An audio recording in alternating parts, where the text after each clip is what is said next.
The Monsters That Made Us is brought to you by the Cage Club Podcast Network. For all things movies, music, media, monsters, and more, head on over to cageclub.me. That's cageclub.me.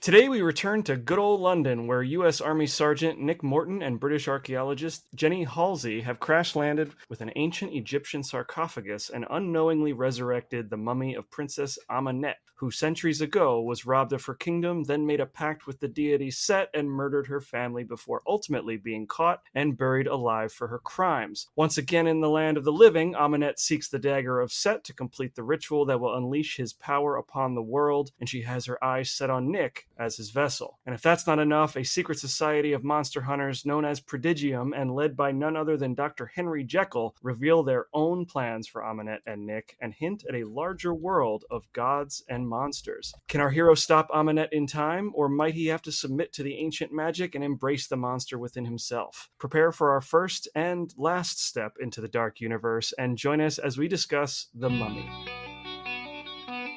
To a new world of gods and monsters. Listen to them, children of the night. It's alive! It's alive! It's alive! You're crazy to know who I am, aren't you? I'll show you who I am and what I am.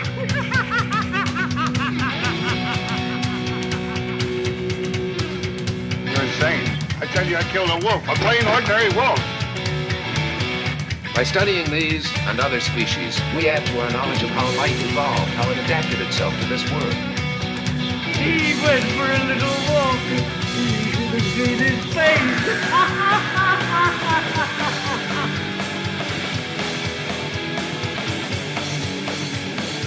Welcome to the return of The Monsters That Made Us, the podcast where we celebrate the spooktacular characters and films in the Universal Studios Classic Monsters series. Today we're talking about 2017's The Mummy, starring Tom Cruise and Sofia Boutella. I'm the Invisible Dan Colon, and joining me as always is my undead co-host, Monster Mike Manzi. How are you, Mike? I'm doing good, Dan, until I start seeing you all over the place. You're just there for some reason trying to guide me. I'm not sure. It's a real American Werewolf in London situation. Yes, we will definitely talk more about that.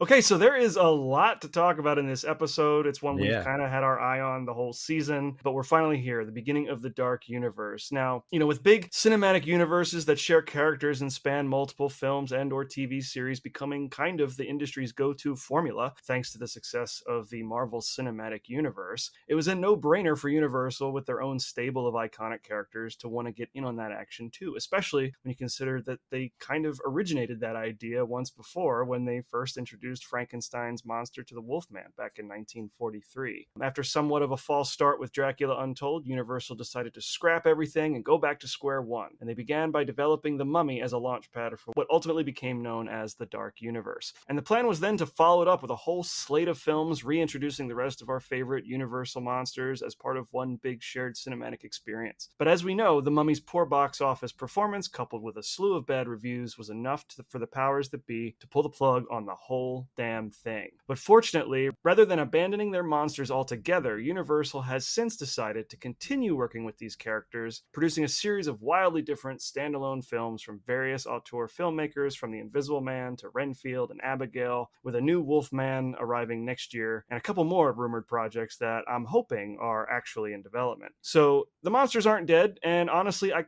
kind of like that approach a little bit better. But today we're here to talk about The Mummy. Mike, I know that you are no stranger to this Mummy, having discussed it on your other podcast, Cruise Club, which is also part of the Cage Club Podcast Network, for those of you unfamiliar. But I'd like to know, what are your thoughts on this one, and has anything changed for you watching it now in this new context? Yeah, Dan, so a lot has changed. I'm talking changed from Jekyll to Hyde change. Starting off, first of all, I was in theaters when this happened. 2017 was a really strong year for movies. I remember seeing a lot of good stuff that year, and I didn't think that this was all that bad. I didn't leave theaters saying it was a complete and total disaster that they couldn't launch from in any way whatsoever. I was actually kind of like, all right, I think there's a chance here that this Right. could develop and grow, at least better in my eyes than what was happening with the DCEU at the time, with the DC stuff, right? That was total catch up. This was catching up, but it was different because like they had such star power. Tom Cruise, people forget, I think, about Robert Downey Jr. at the time in 2008. It's not the Robert Downey Jr. who's commanding $100 million at the box office and all that That's kind of right. shit. Like, it's like Marvel would take kind of nobodies or people who had to like redeem themselves and then like refashion them in the MCU as movie stars again. And that Yep. that might be a little harsh, but like the fact of the matter was that Universal was able to cash in on like huge stars. And I really thought that was going to make a difference. Like I thought that that would beat box office somehow, that like all of that hype would somehow gain the traction it needed. I was kind of shocked that they pumped the brakes immediately. But maybe they realized that cutting their losses like that was going to be best in the long run. I like the movie a lot more now, where we are in our journey through the Universal monsters and the history and the series and all that kind of stuff. I think there's a lot of strong ideas here. There's too many ideas here. Yep. Yep. We'll sift through the good, the bad, and the ugly, and the strange, and the just like the what.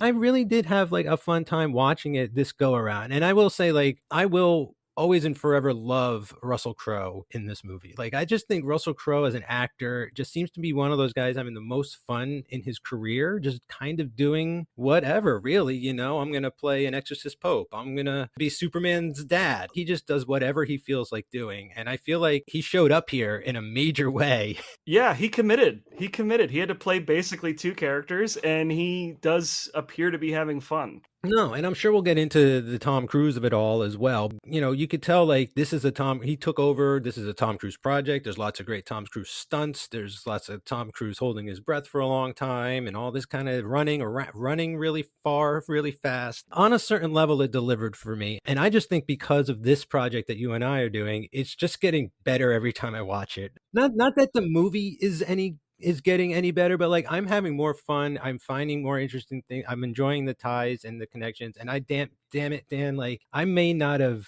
realized it then, but I need the dark universe. Like I feel like I need it. There's just something I can't put my finger on, but like I got to get to that timeline someday and see these movies in this order. Yeah, I mean, you can tell I'm like very hyped tonight and excited about this, and I'm sure I will organize my thoughts a little better along the way. Ever since I first saw this, I did not see it in the theater. I waited a very long time. I eventually caught it on Blu-ray. It came out in theaters. The reviews were abysmal. I don't go to the movies very often, and so I tend to try to be picky with what I actually see on the big screen. And I kind of forgot about this one for a while, and then one day when I got my original Universal Studios Monsters like Blu-ray box set, I thought, you know what, I should probably give that Mummy a shot. I think it was before we had conceived this show, I think, but I came to it pretty late, knowing that it was probably going to be terrible, and I came out of it on the other side kind of feeling like, okay, there's a good movie in here. I think where it loses its way a little bit, like you said, there's too many ideas.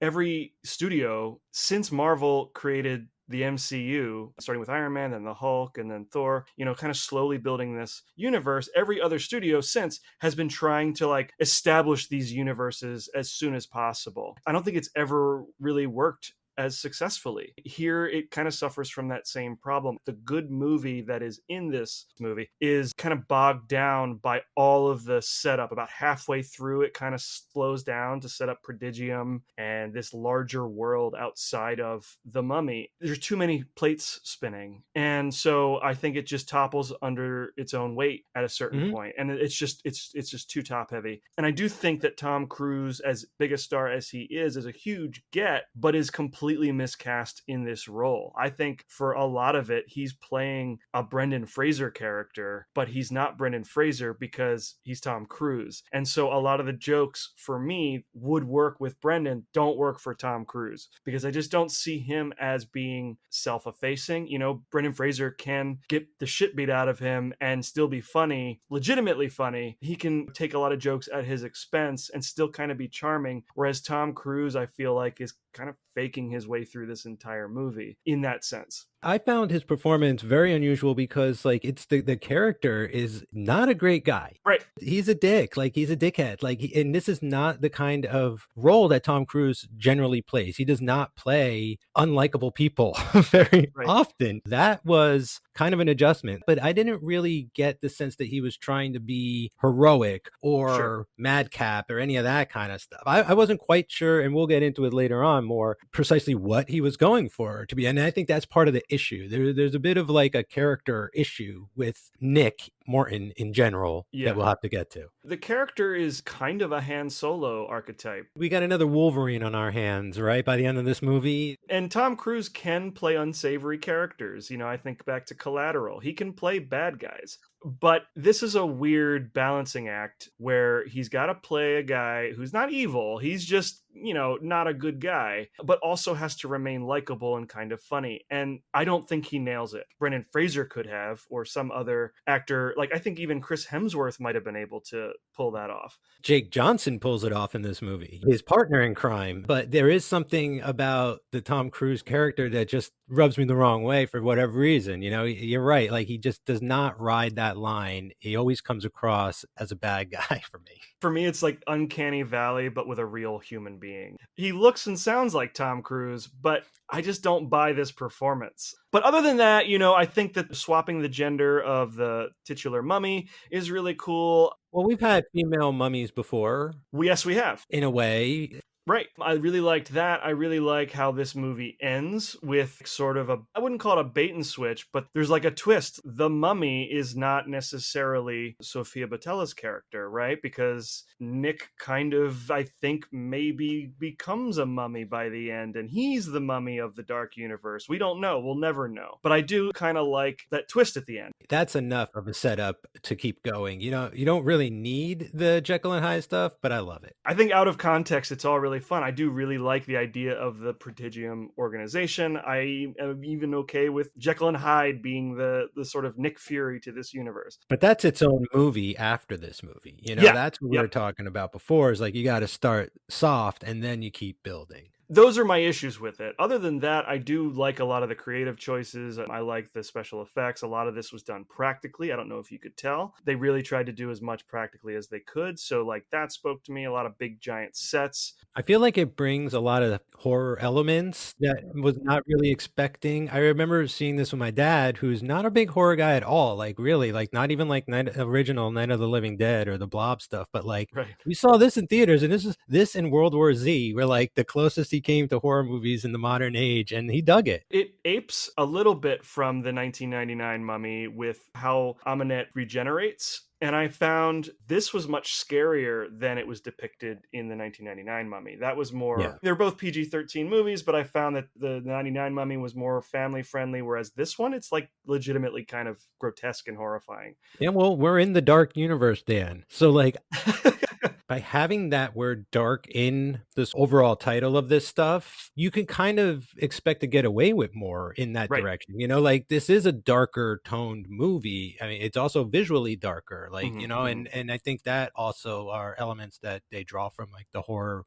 genre and stuff that just, they tell you like, just get ready that this isn't necessarily the Brendan Fraser one, even though that's fun, exciting Indiana Jones, like this is not. It's close, but it's like that, but like on a rainy, dark day.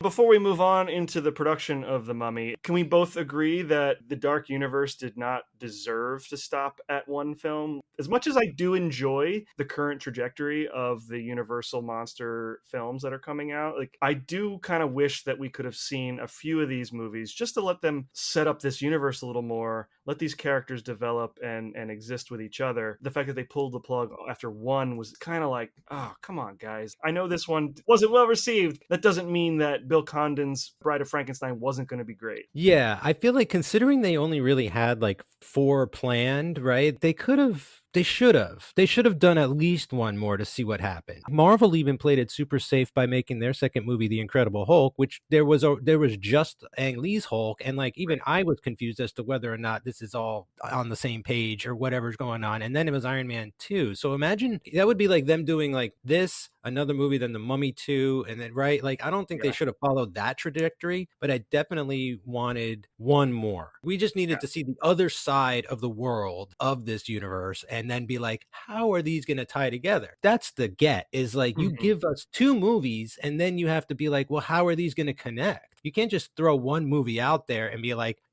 what's going to happen down the line? It's like, no, you need something to contrast to. We could have had one more. Yeah, I agree. I think that it was a shame to really stop at one. We'll never know. All right, let's get into this. There's a lot to cover. So for the origin of this mummy, we kind of have to go all the way back to 2008 when Universal released The Mummy Tomb of the Dragon Emperor. Luke Ford, who played Alex O'Connell, was signed on for 3 more mummy films, and development began on the next installment, which may have been called The Mummy Rise of the Aztecs, which would have been set in South America with Antonio Banderas playing the villain. Would have loved that. I know. Director Rob Cohen did express interest in directing, and supposedly Brendan Fraser and John Hannah were also on board. But in April of 2012, all of this was scrapped when Universal ultimately opted to just reboot the franchise entirely. Sean Daniel did remain on board as a producer, and he did ultimately stick with the project all the way through. So his name is on this Mummy movie as well. So we do have some of that continuity running through. Now, at the time, screenwriter John Spates, who had just come off Ridley Scott's Alien prequel Prometheus,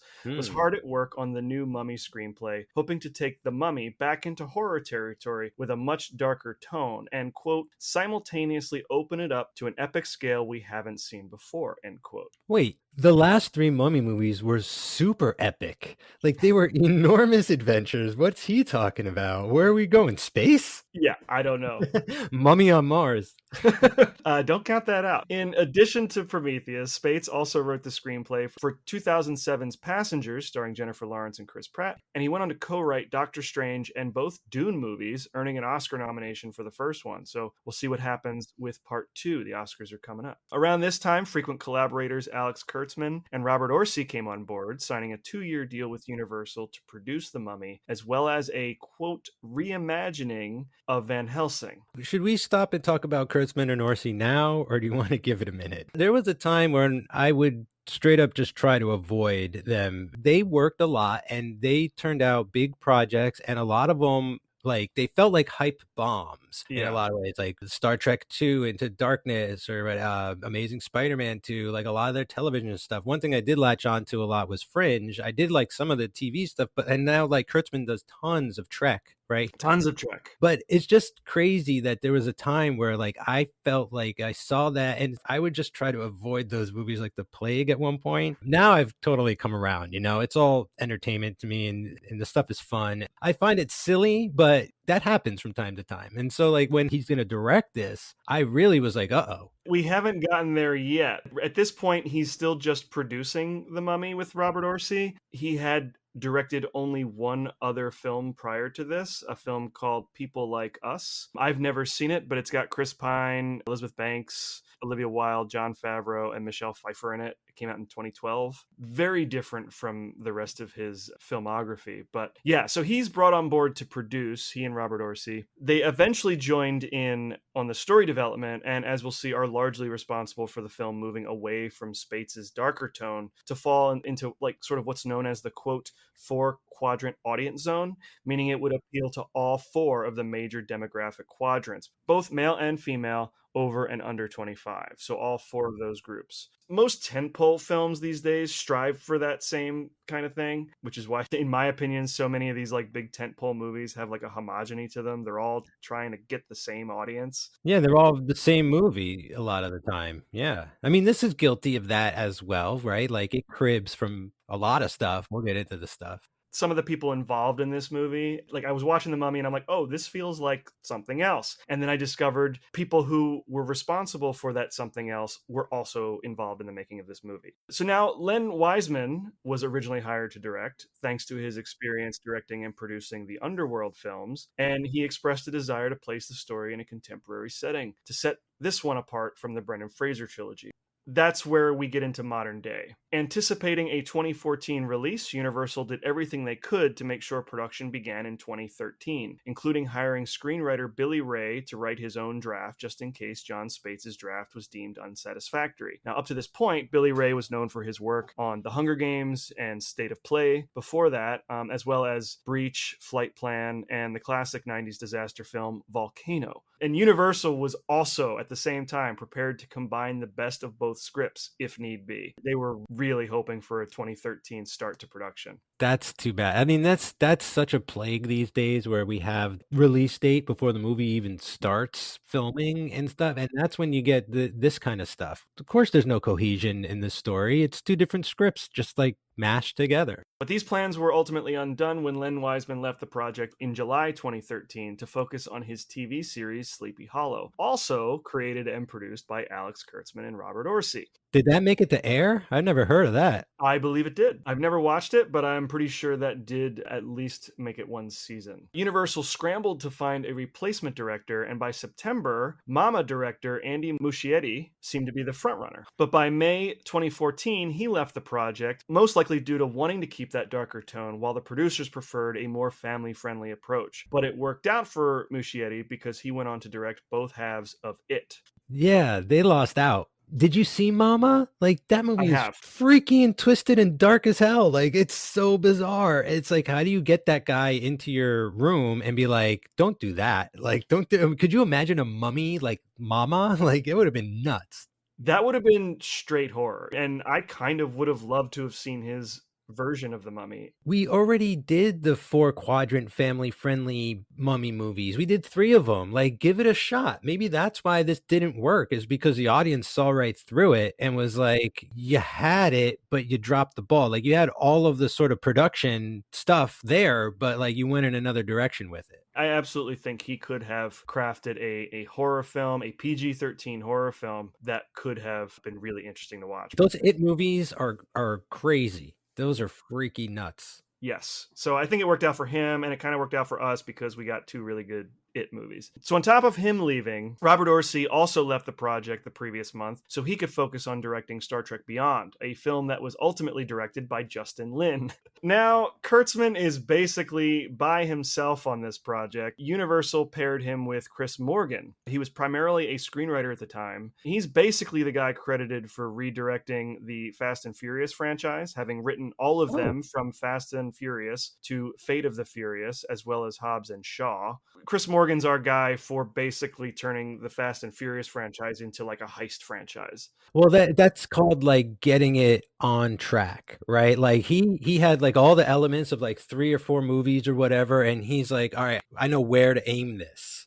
Yeah. You know, so getting a guy like that into your camp is a great idea if you're trying to establish an entire franchise. He basically became the guy who was responsible for supervising the shared Universal Monster Universe. Now we're getting into Dark Universe territory. Days later, Alex Kurtzman was in final talks to direct, and the film was given a new release date of June 24th, 2016. Rachel Getting Married screenwriter Jenny Lumet was brought in for more rewrites. Lumet is actually the one responsible for changing the Mummy from a man to a woman. Oh, good. Okay, then worth it. All right. Get this, she did that without notifying the studio beforehand. Good for her. Yeah, that's how you get things done, man. You just do it. Don't ask for permission, you know, beg for forgiveness. Right. So her goal was to humanize the character and not just have them be, quote, evil for the sake of evil and not pining away for some lost love. Well, I don't know if it's a great line, but there's a line in this movie that I love because it's just so modern where the mummy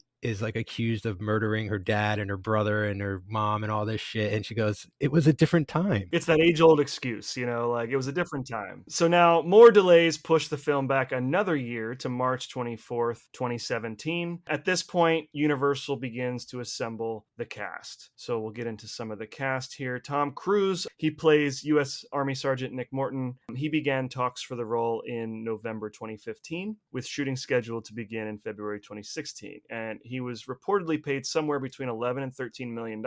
And as we'll get into, had a pretty significant amount of control over the overall direction of the movie. Now, Cruise, it goes without saying, is one of, if not the biggest movie star in the world. I'm not going to get into his entire biography here, but, after a pretty tumultuous childhood, he moved to New York City when he was 18 to become an actor. He eventually made his way to LA to try out some TV roles. He made his 1981 film debut in Endless Love, followed by a fairly large supporting role in Taps. He has one shot in Endless Love where it's about halfway through the movie and he comes on screen in nothing but ripped jean shorts and he talks about being a pyromaniac. It is A Star Is Born. You see that and you're like, put him in everything. That's amazing. That was followed by Taps, The Outsiders. He got his breakthrough role in 1983's Risky Business. Top Gun was not long after that. The rest is history. Over the course of his career, he's been nominated for 4 Oscars. He's worked with all the biggest directors in Hollywood, including one of my favorites, Stanley Kubrick. He's led one of the biggest action franchises in history.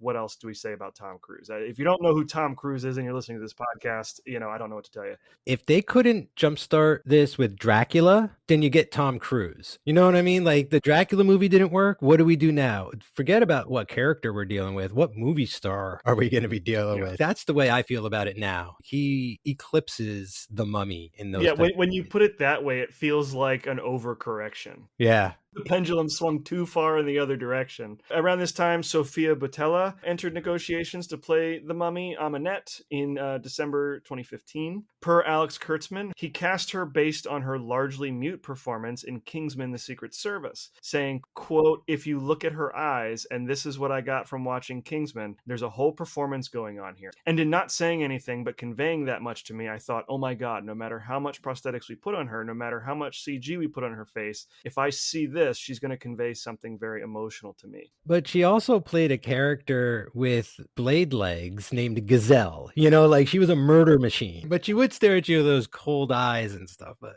yeah, she's terrific. Speaking of Star Trek Beyond, she was in that too. Yes, she was. She's in the new Rebel Moon stuff, Atomic Blonde. I really like her. There is so much cross-contamination in this movie. Boutella is an Algerian actor, and she came from a pretty creative family. She began a classical dance education when she was 5. In 92, when she was 10, her family moved to France during the Algerian Civil War. By 18, she was a member of the French national rhythmic gymnastics team. Also, while in France, she got into hip-hop and street dance, which led to a spot in the Nike women's Keep Up campaign in 2007. And then she quickly found herself dancing alongside Madonna and Rihanna. She was the lead in the 2012 British dance film Street Dance 2, the sequel to Street Dance 3D, before landing that role in Kingsman: The Secret Service, which was her first major film. And as you mentioned, she also appeared in Star Trek Beyond the following year. Seemingly just came out of nowhere and was just suddenly in tons of stuff. Look, not complaining at all. I love having her around out there. Very interesting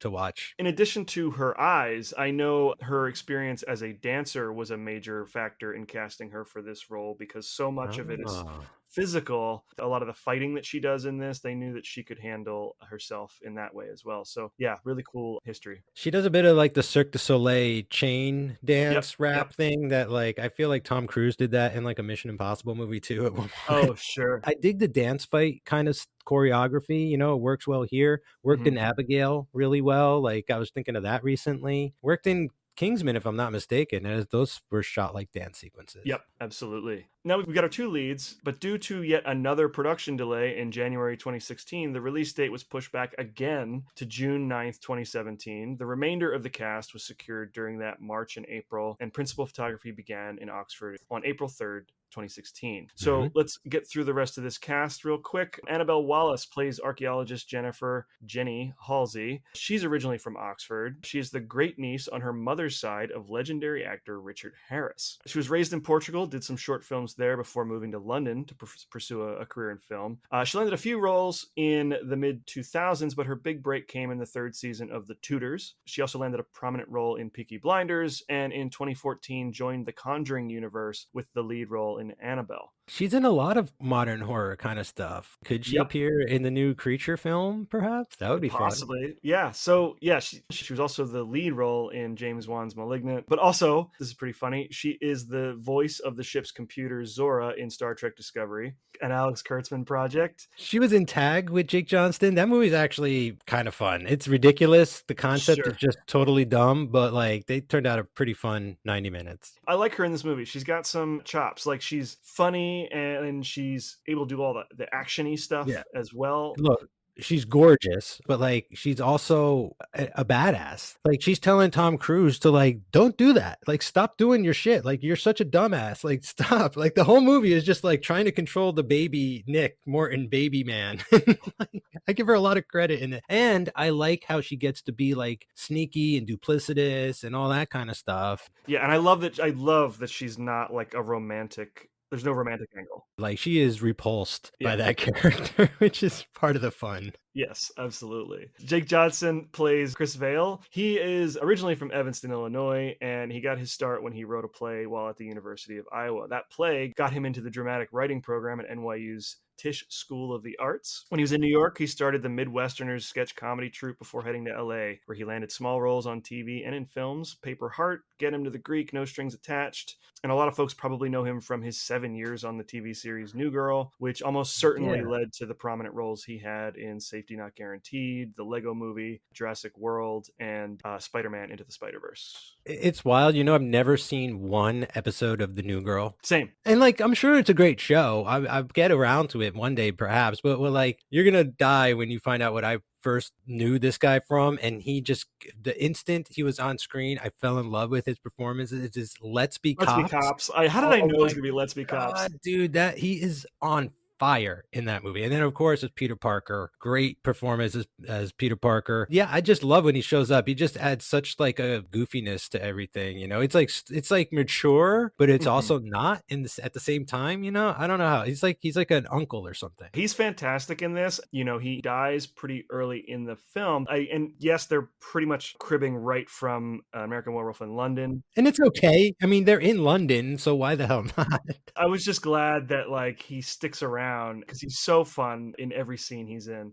He's a nice foil for Tom Cruise. That's a great device. I don't blame them for using that. And I can't think of many other films that ever do that. So I was kind of like, all right, like I haven't seen this since that movie, so I think it's okay. They get away with it. A lot of people won't get that it's also in that movie. They'll think it's just from this movie because they're probably not aware of that or anything. So I was like, all right, I'm at least glad that other people are getting to experience this idea in some way. It's not the only thing that was stolen for this movie. Kurtzman blatantly rips off Lawrence of Arabia when he's shooting like Aminette's flashbacks. Or no, is it the flashback? Or no, it's the when Nick like sees her in that vision like through the desert when she's walking towards him, like that big ass wide shot.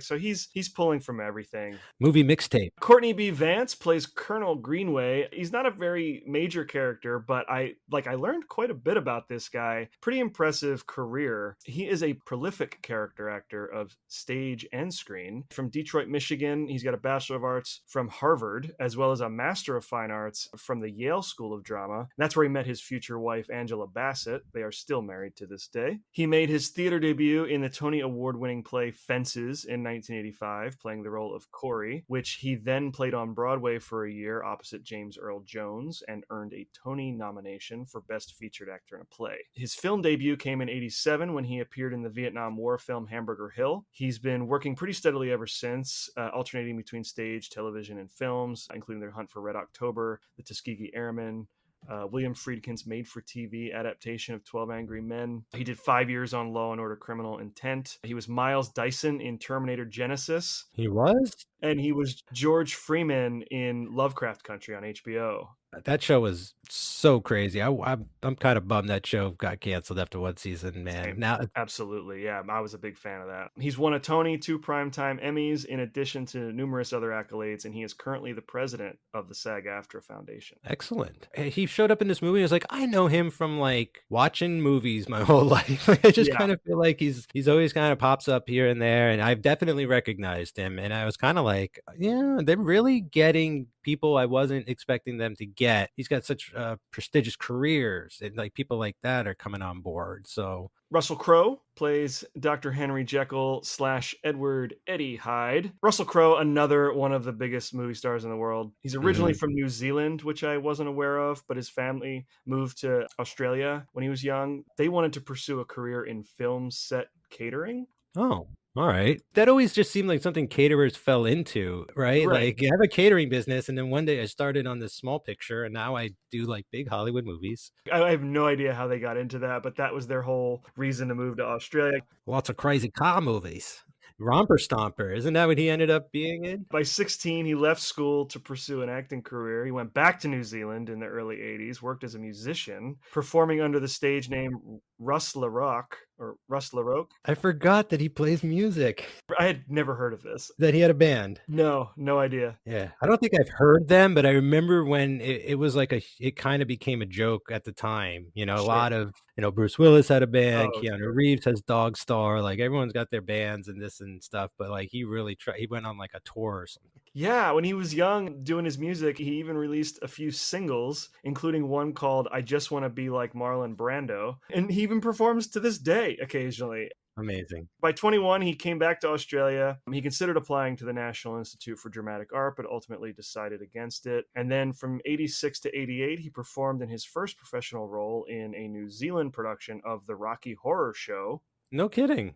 He was Eddie and Dr. Scott. Wow. I'd love to see his Eddie. Absolutely, yeah. Having seen his Eddie Hyde in this, I think he could have nailed Eddie in the Rocky Horror Show. I always thought he was doing like drunk Bob Hoskins in this movie. Do you think he was doing this back then No. where he's like, all right, mate, where's that Doc Frankfurter now? I want to do it. Actually, his Eddie Hyde, he has said, is he's kind of channeling Ray Winstone. Oh, I definitely see that. Well, I'm a sexy beast, I am. Oh, yeah, I've Yeah. retired, but now I got to go. One more gig I do. I forget who he was inspired by for his Dr. Jekyll, but I distinctly remember him saying that he was channeling Ray Winstone for Hyde. Fantastic. After a few small roles on Australian TV, he got his first film role in The Crossing in 1990. By the mid-90s, he was doing American films. He was with Denzel Washington in Virtuosity, with Sharon Stone in The Quick and the Dead. Dude, Virtuosity. Have you seen that movie, Dan?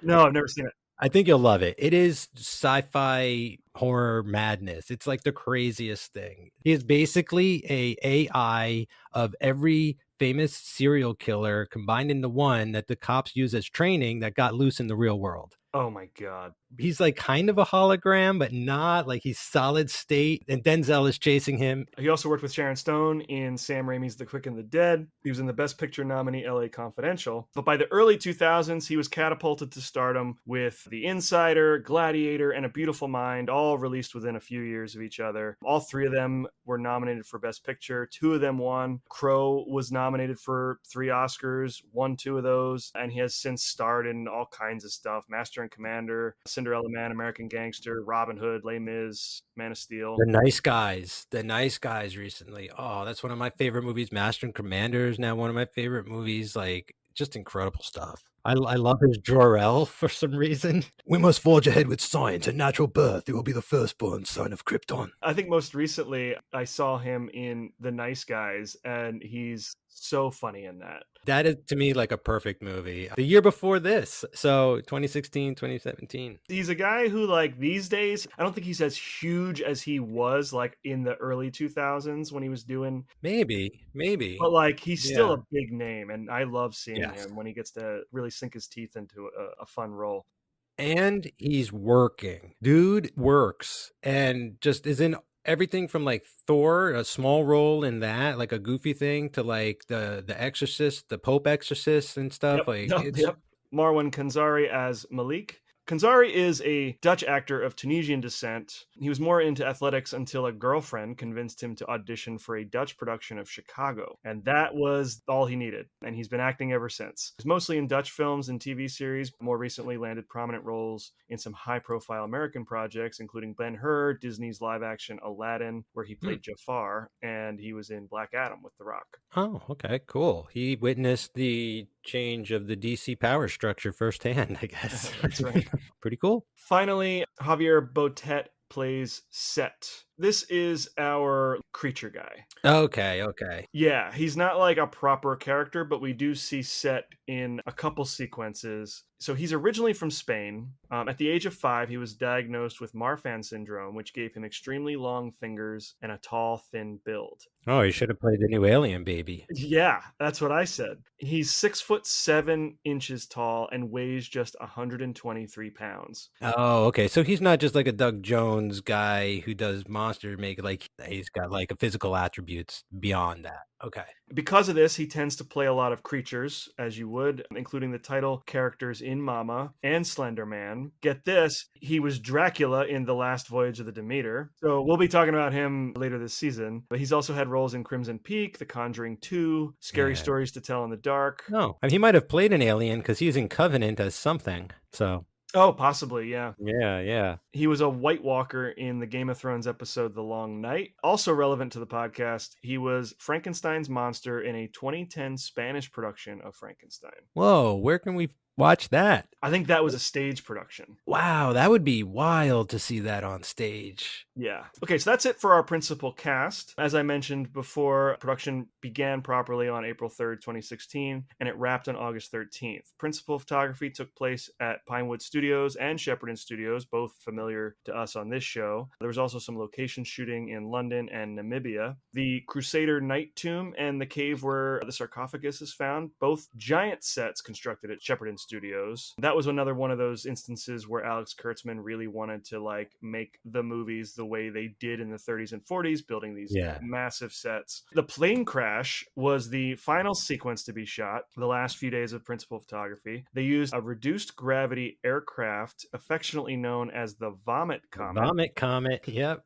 I heard this was upon Cruise's insistence. Yes. It apparently took 64 takes on the Vomit Comet. Gotta say, though, there's some great shots. Pretty awesome. Ultimately, I do think it was worth it. I think the sequence is really spectacular. Initially, Kurtzman had wanted to shoot that sequence, with wires and what's called a rotisserie set, very much like how Christopher Nolan shot that hallway sequence in Inception. Or like Kubrick shot 2001, right? Like he had that big hamster wheel thing going on. As you mentioned, Tom Cruise is just going to be Tom Cruise. And he insisted on the Vomit Comet. So in the end, they ended up shooting both ways. So that plane crash sequence is a composite of the rotisserie set and the Vomit Comet. You can't really tell they're cutting back and forth. It just feels like, having heard they shot in the 0Gs, it just feels like that.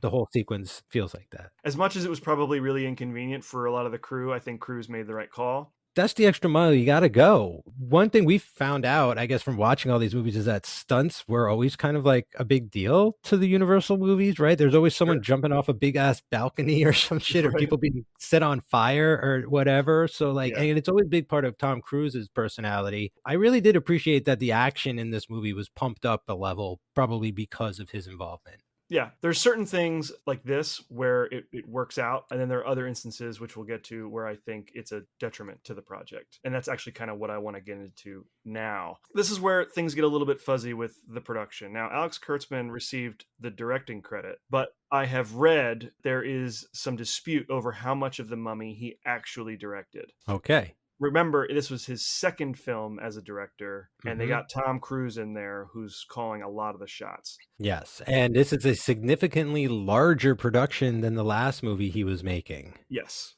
Yeah, bigger, more controlling personalities to manage. Now, according to a Variety article published in June 2017, Tom Cruise was given, quote, nearly complete creative oversight, end quote. That's what I heard too recently. He basically directed all of the action sequences himself while also micromanaging the rest of the film. Yeah, he basically directed the movie. Anything he wanted to do that wasn't being done, he got to get done. I've seen some of the behind the scenes, and I don't know that that's necessarily a bad thing. I just feel like be upfront about it. If you're more just like, well, we've figured out halfway through production, Tom was the better man for the job, so he ended up directing the damn movie, like, that's fine. Don't be like upset with that. Like, there's nothing, it's not embarrassing. I mean, maybe it's a little embarrassing, but like, public doesn't care.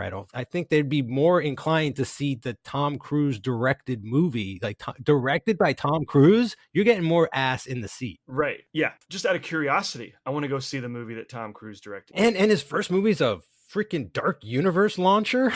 What is going on in the world? So apparently he was also guaranteed control over everything from script approval to post-production and marketing. He even recruited his frequent collaborator Christopher McQuarrie and screenwriter Dylan Kussman to make The Mummy more of a Tom Cruise vehicle, which that may have resulted in Sofia Boutella getting pushed to the background a little bit. It also is why so much of this movie feels like Mummy Impossible to me anyway. No, you're not wrong. I mean, like, he also was in a giant airplane in a Mission Impossible movie like this, right? Like, he also held his breath for an extremely long time in a Mission Impossible movie. There's definitely stuff that is in his wheelhouse, quote unquote, that I feel like they wrote around to sort of develop the set pieces and stuff. That's one of the things, one of the issues I have is that I think there are sequences in this movie that are virtually indistinguishable from the Mission Impossible franchise. That's a problem. When you're making a horror movie about a mummy, if I can't tell that from Mission Impossible, that's an issue. Yeah. Stylistically, I completely agree with you. I mean, because on the other hand, they are on kind of a impossible mission in this movie. So like some of the, like what happens, I understand, but no, it is shot like that. And they should at least stylize this a bit different. That is where, as a director, he doesn't no one really had the flair going on. McQuarrie and Kussman are also allegedly the ones responsible for adding the possession element, which I did enjoy. So it's not all, I don't even want to say it's bad. It's just like, I'm looking for like a new interesting stuff, right? And I think that's actually one of the cool things. Yeah. What also ends up being an issue is so late in the game when things start changing rapidly and this drastically, it's harder for it to sort of gel with what's already locked into place. Tom Cruise comes on, okay, but then he brings his whole team in and he starts directing and this, and we're rewriting daily or whatever, and this, and now you got like the whole committee on the block starting not to look like a mummy movie the way it maybe should. It's a camel. It's a horse drawn by a committee. Yeah.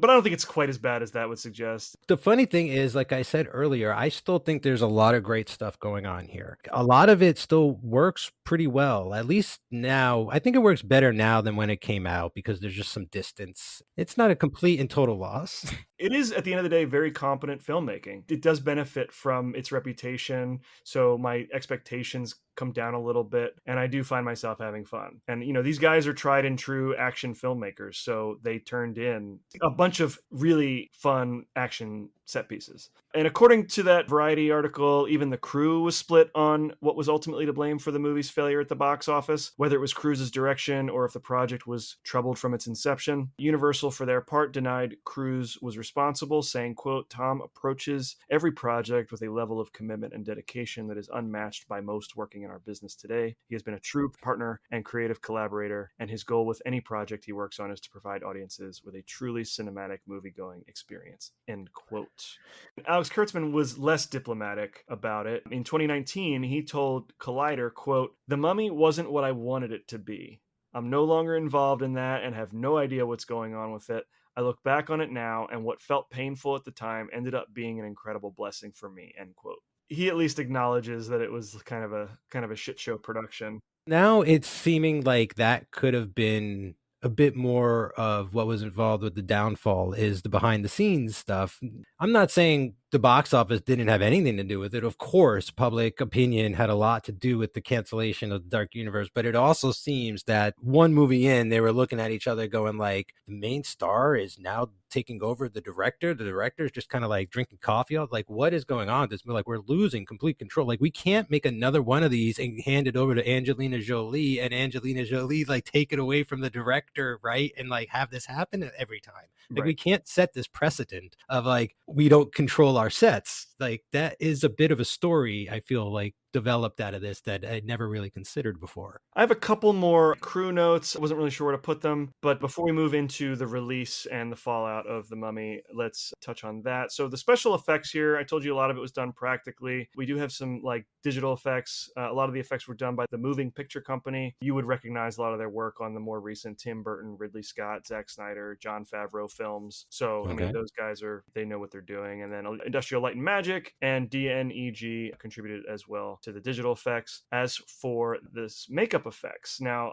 our frequent listeners will know how much we love makeup design. David White was the special makeup effects designer for The Mummy. He designed 5 distinct stages of Amenet's regeneration, similar to the way they handled the 99 Mummy, his regeneration. Now, after what must have been an exhausting 28 prosthetic tests for Sofia Boutella, wow, we got the finished product that we see in the film. I like it. I think it's pretty cool. I like that she's gray, right? Like, I don't know. It just adds like this kind of ghastly, decrepit vibe to her, even though she's also very beautiful, as this mummy corpse running around. You can definitely tell the stages. I think that's good. And I like the tattoo stuff around her. Like whatever those spells are that's written. And the clincher, which I thought was the coolest part, is she's got like the multi-iris eyeball thing going on, which is really cool. Like that is way unique. I've never seen that before. Yeah, that was like in the trailer, I think, right? Like the teaser we get when at least the first trailer where we saw her as the mummy, like the eyes split, and I was like, that's super cool. The text that's like scrawled all over her, I do think it's a cool design. It's certainly unlike anything that I've ever seen before with a mummy character. When it comes to movies and tattoos, like it's always been a pet peeve of mine before I became an apprentice and an apparent tattoo artist one day, is they just look janky or off or applied incorrectly or whatever. But everything on her is very consistent and looks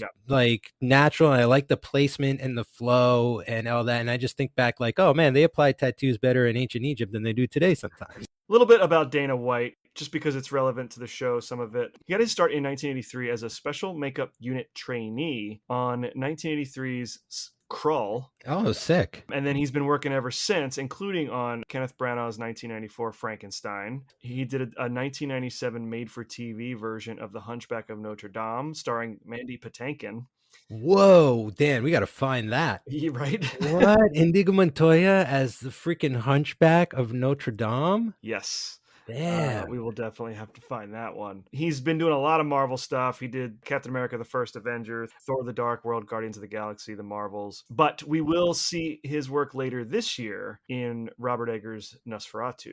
Oh, I'm so psyched for that, Dan. That is going to be amazing. Yeah. Not a universal monster, but definitely something our audience should be very excited for as well. After all the delays, The Mummy was released on June 6th, 2017, alongside It Comes at Night, and it finished its opening weekend grossing just $31.7 million, the lowest of the Mummy franchise. And it finished second behind Wonder Woman. Oh yeah, I was at Wonder Woman that weekend probably. And then I saw It Comes at Night later, and I was like, that was a bad weekend for horror. I mean, like, I didn't mind that movie, but I know people were very adverse to that film, had very strong feelings about it. I remember watching it later and being kind of disappointed, but it's been a while since I watched it, so I should probably revisit. But yeah, after poor reactions from critics and audiences, possibly somewhat attributed to blockbuster fatigue, The Mummy went on to earn $410 million worldwide. Due to the production and marketing costs, it needed to earn $450 million to break even. So in the end, it lost the studio somewhere between $60 and $95 million.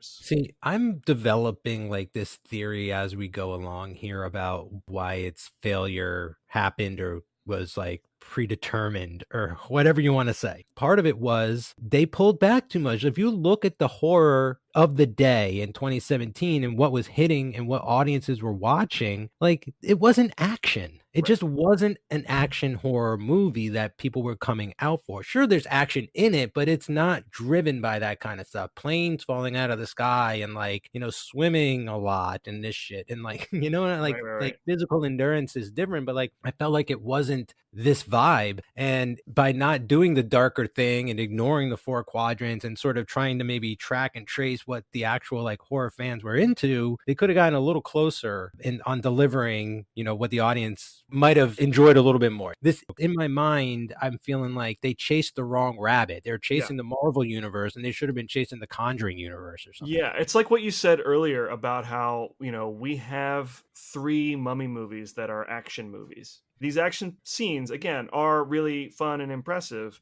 and well made, but it would have been cool if they had just, leaned into the horror of this concept. I mean, you can still make it appealing to a PG-13 audience, make it kind of quote unquote family friendly without going so far into the action territory. They should have kind of leaned more into the horror, and then that would have maybe given them a little more freedom to try some things that hadn't been seen before, be a little more unpredictable. But because they chose action and brought on Tom Cruise and Chris McQuarrie, now suddenly it's going to become, again, Mummy Impossible. And so I'm not surprised that it failed. I am a little bit surprised that it failed so spectacularly. Like, it wasn't like it just barely made its money back. It canceled an entire franchise. What's even crazier, Dan, is that in a few episodes, we'll be talking about Invisible Man. And that is like the ultimate perfect course correction. Yes. And if they had just done that, yeah, now, and had been like, well, Marvel's big and bombastic and DC's big and everything's blaring in our heads. Like, what if we went the other way, got Tom Cruise in a small, quiet detective thriller about a mummy missing or some shit? Like, I would have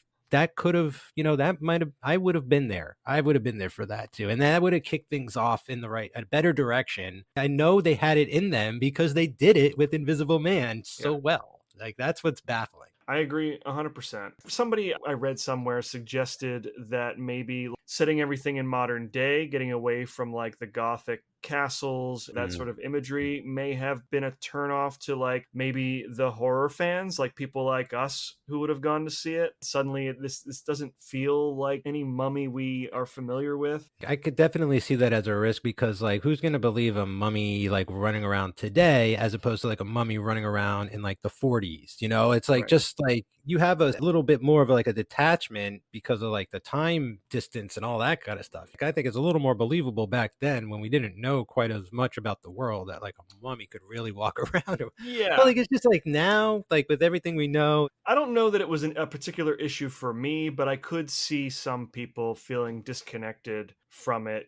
by putting the mummy into modern day when people are like shopping on Amazon on their smartphones and there's a mummy running around London. Those two ideas don't necessarily gel in my mind, but like I could see that the setting alone being a deterrent for some. For anyone who cares, The Mummy went on to receive 8 Razzie nominations, and Tom Cruise won for Worst Actor. I personally don't give a shit about Razzies, but I know some people track that stuff. I think they're kind of mean-spirited, but that's just me. No, they are. It's become a joke in and of itself too. It's not really the worst performance. It's more like the best of the worst kind of situation too, where it's like, well, he's definitely in a bad movie. He's a good actor in a bad movie. The Mummy did also spawn 2 video games released later in 2017. I didn't know this. This Mummy spawned video games? Yes. Wow. There was The Mummy Demastered, which was a side-scroller following Prodigium soldiers as they fight against the forces of Princess Amenet. And there was The Mummy Dark Universe Stories, which was a choose-your-own-adventure game that was set after the events of The Mummy. It set up the other monsters to be introduced in the Dark Universe. Well, are these like computer games, or are they Nintendo games? I don't think they were. No, I don't think they were major console games.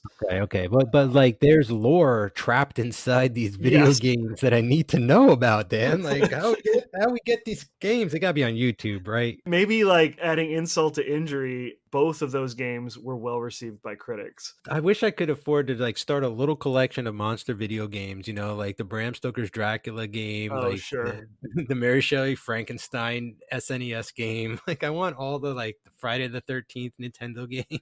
All the movie They're all games. Terrible too. They're all horrible games. There's also a manga called The Mummy Dark Stories. Oh. So it was not unlike what happened with Van Helsing, where you just had all this other Hmm. media to like sort of promote it. Multimedia. But by October 2017, not necessarily October, it was all like sort of later in the year. But I'm sure by the time these things were released, the movie had bombed. Everything was kind of on its way out. And they're just like, we created these things. Let's just put them out. Has there been like a faster cycle in film history of just like in and out the door? If I ever went the route of having become a film professor, you bet your ass we're doing a whole day on the Dark Universe. Just to wrap this up, let's touch on the Dark Universe as a whole. On May 22nd, 2017, just a few weeks before The Mummy hit theaters, the official Dark Universe Twitter account posted what is now an infamous photo of Tom Cruise, Sofia Boutella, Johnny Depp, Javier Bardem, and Russell Crowe. And it is hanging above my fireplace.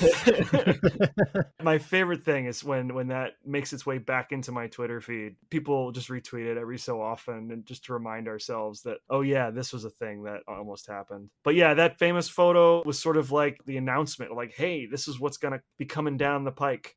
Get ready. The Bride of Frankenstein was coming next. That would have starred Javier Bardem and Angelina Jolie, directed by Bill Condon. That was actually scheduled for February 2019, but by October 2017, it was shelved indefinitely. I remember that news. Me too. Once it went up on the shelf, I'm like, it ain't coming back down. It rarely does. Not long after that, The Invisible Man, starring Johnny Depp, followed suit. His rep got pretty wrecked over the next few years anyway. He may never have wound up playing him to begin with. And then there were plans, according to Alex Kurtzman, there were plans to also do Creature from the Black Lagoon, which they kind of set up in the Prodigium Lab, Frankenstein, like I guess a standalone Frankenstein, a Wolfman, where I read the actor that was really being targeted for the lead in the Wolfman was Dwayne Johnson. Oh no, the Scorpion King himself. Well, the first Scorpion King. Yeah, the original Scorpion King. OGSK.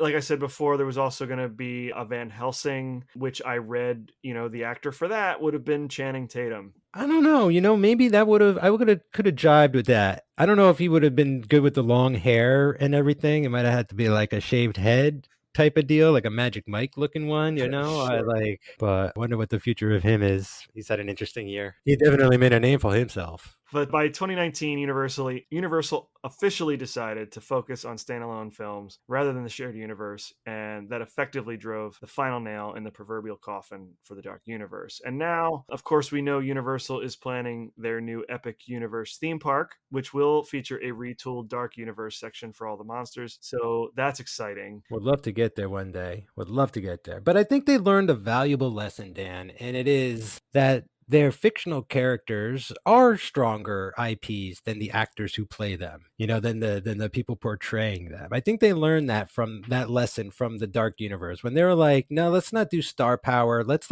go back to the monsters and dig a little deeper into what they could represent and try and pull out some kind of new fear that they can manifest or something. I think they did a good job stylizing them all differently and making them all about something new. They all feel like they're taking on new aspects of these characters, at least. I don't think the fact that they don't feel like they belong in the same world matters. I'm just happy to be getting these fresh new ideas. The Invisible Man, we're going to talk about that in its own episode, but that was the last movie I saw before COVID, and I was so happy to have gotten a chance to see that in the theater. And then everything that's come out since, I've enjoyed to some degree. Some I really like, some I think are good but flawed. Ultimately, I like the idea of giving these unique visionary filmmakers a shot at these characters to kind of do something we haven't seen before. And they're mostly successful in that, in my opinion. It's nice to see the studio say, let's not treat these characters as such sacred things anymore. Let's find newer, younger directors, different actors, and different twists and turns and different ways to portray these things. So I think they're doing a pretty good job. They're always trying to they understand how malleable these characters are. We talked about a lot, especially in the first run of our show, how you can do so much with these characters. And they're definitely mining different aspects of their characters for sure. Okay, with that, now's a good time to remind our listeners, if you haven't followed us on social media, if you haven't listened to our last episode on the Scorpion King 4, we have been chatting with Josh Korngut over on the Development Hell podcast, all about the Dark Universe. We have already talked about The Mummy on his show, and we've talked about The Invisible Man over there. At the time of this release, we will be looking forward to releasing our Frankenstein and Dr. Jekyll, Mr. Hyde conversations. Just as a reminder, just wherever you listen to your podcast, go subscribe to Development Hell and look out for those. We will be done talking about the Dark Universe here. So like we're going to pick up more Dark Universe than you're ever going to want to know about over on those shows. Yes, that's going to be the proper Dark Universe conversation. I mean, I try to cover as much of it as we can here in this one episode, but that's going to be like full in depth, what could have been. Yeah.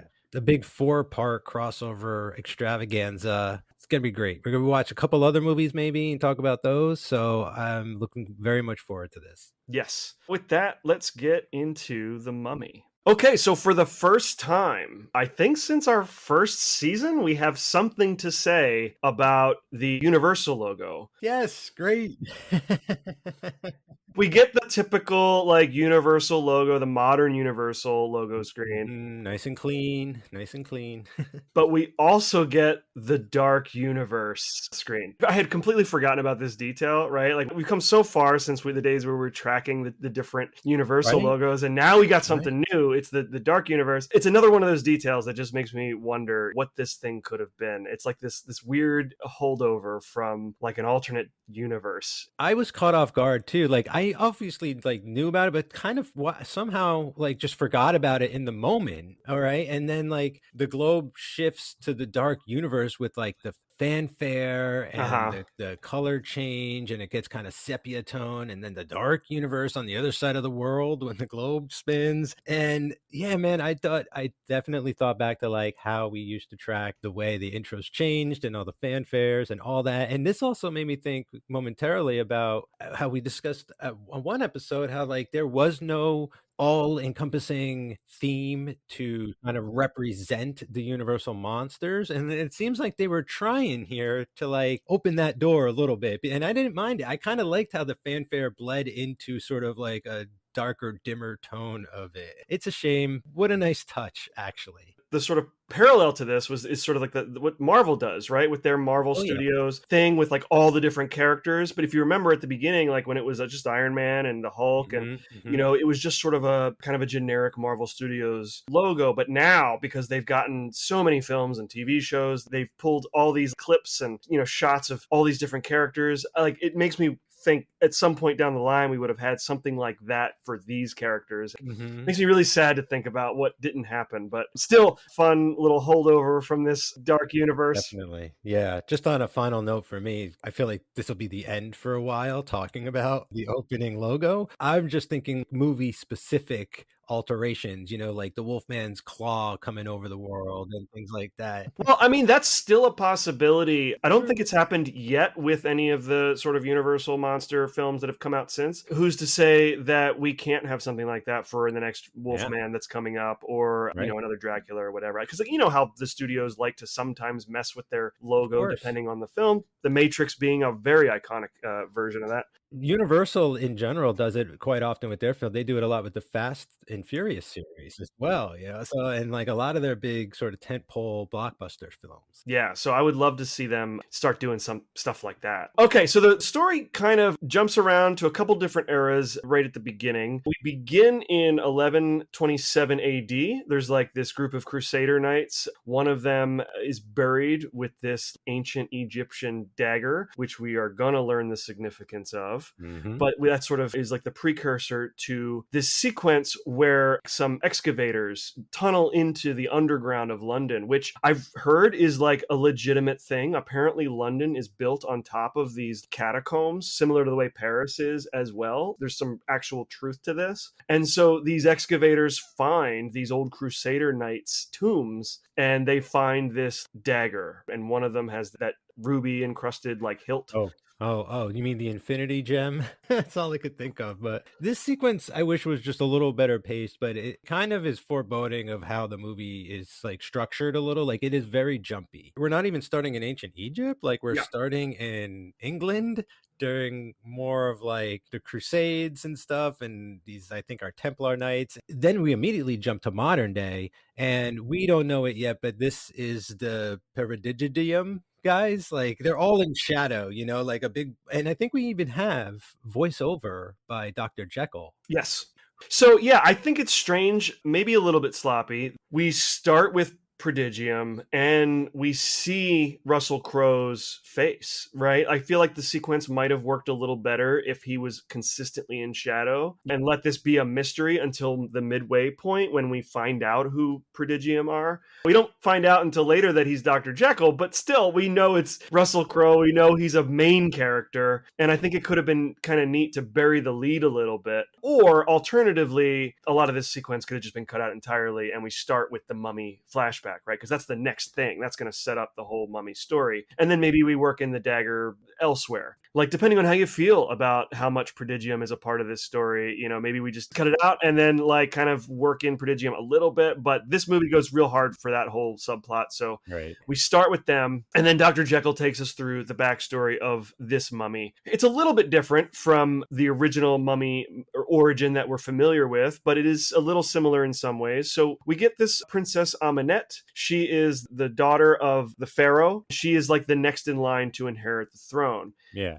Except he, I guess, remarries and has a son with his second wife. And that right then and there, she no longer has a claim to the throne. And so she, through this like ritual, Dark magic, she's like sort of makes a pact with the Egyptian god Set. And then there's a whole thing where he gives her this dagger. She's going to kill somebody with this dagger. In her case, it's going to be this lover of hers to basically give her, Set a physical form. So that's the whole purpose of this dagger. She kills her father and like her whole family. Brother, yeah, her new mom, everyone. Before she can kill her lover, she is captured by the pharaoh's priests. And now we get into familiar territory. She's mummified alive, buried alive. The ceremony's been interrupted. Her sarcophagus is carried miles away, right? So we're going to learn in the next scene that she was transported from, I guess, we're going to say Cairo, probably, all the way to like modern day Iraq. Yeah, I think didn't they do something like that in the very first mummy where they like buried him somewhere for show and then they like dug him up and buried him in like the real place where like they forgot where they put him. Something like that. And then they kill all of the slaves and whatnot who transported the sarcophagus. So nobody would ever know where it was buried. They buried him in there with them and stuff. Right. So that's the general setup for Amenet, kind of similar. Well, what I really like about this is that right out of the gate, we're getting the Set character manifest like it's actual, there's no question. Like this is magical, like we're going with it head first. The mummy lore is going to be connected to this specific god, for lack of a better word, and like we see him as like a shadow thing. Yep. Like to me, I'm down with that kind of stuff. Like that's the stuff I like so far going on here, even if it's a little sort of choppy, the way it's such an exposition dump. I would have rather of them started with this as sort of like maybe a silent sequence, like not much talking or something, but do it like show the whole thing, not just in montage. Get the Russell Crowe stuff for later. I like the way it looks. I like the kind of the drama. It's pretty simple and quick, but effective. So I'm cool with it. And I love where she's buried in like the Mercury with that big mummy face thing on the wall and stuff. Like that's really cool production. And I really like how it's a little more gruesome than the mummy origin that we're used to. There's like blood spatter. Set is terrifying. I kind of thought of Set as being the representation of Set here as being similar to like something from Crimson Peak, one of those like Guillermo del Toro monsters. Yeah, his production team would have done amazingly designing like the creatures for the Dark Universe. Like I could have totally seen him jumping on board, the fourth or fifth movie in the series. So now Amenet is buried miles away from Egypt, and then we move back into the present day. One more time jump. So now we're in 3 different time periods within 4 scenes. We're in Mesopotamia, aka modern day Iraq. We are introduced to Nick Morton. He's a sergeant with the US Army, and his partner Chris Vale. Nick is, yes, he is a soldier, but he's also, they kind of like write him as an adventurer, kind of a thief. He's an opportunist. If there's treasure, he's going to try and take it for himself, right? It feels like partially, and this is just kind of like occurring to me now, but this kind of feels like Uncharted. Totally like Uncharted, the movie meets The Mummy, because he's like, Indiana Jones has a much better moral compass. This guy got no scruple. He would have been a villain in an Indiana Jones movie too, or like on the wrong side maybe, but like he would have been the other guy in the beginning scene of The Last Crusade, the not Indiana Jones. Yeah, anti-Indy. He's a grave robber. Like the two of them are like, they may as well have a secret handshake that ends with money, money, money. Yes, they are not Brendan Fraser's character. They're very different characters in a lot of ways. Technically, they work for the U.S. Army. I forget that throughout the movie because they are so much more portrayed as adventurer. Yeah, and they seem to be breaking a lot of laws. Yeah. In this opening thing where they're standing over the little city and they're like, come on, like, let's get down there and like go treasure hunting. They like almost start a war. Yes. They're in the middle of like a battle. Like there is a war going on in this region and they've kind of snuck off for the day to look for gold or something.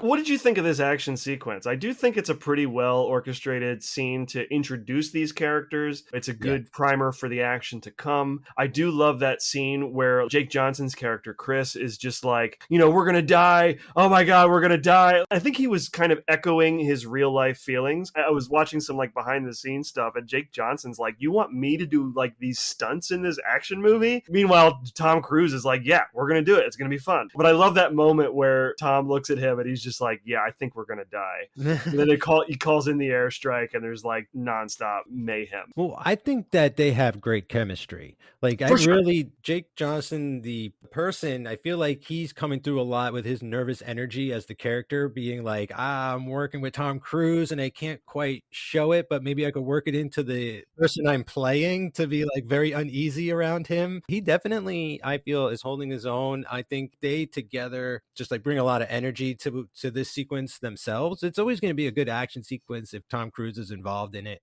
There's a lot of chatter in it, which I liked. And it like kind of, develops their characters a little bit more, even if it is sort of like, why'd you drag me into this shit? Like you always talk me into this crap. And it's like, what makes you think we're going to die this time? And then like the bullet goes like whizzing by and they look at each other and like, he's like, I'm sorry or something, like those kinds of things.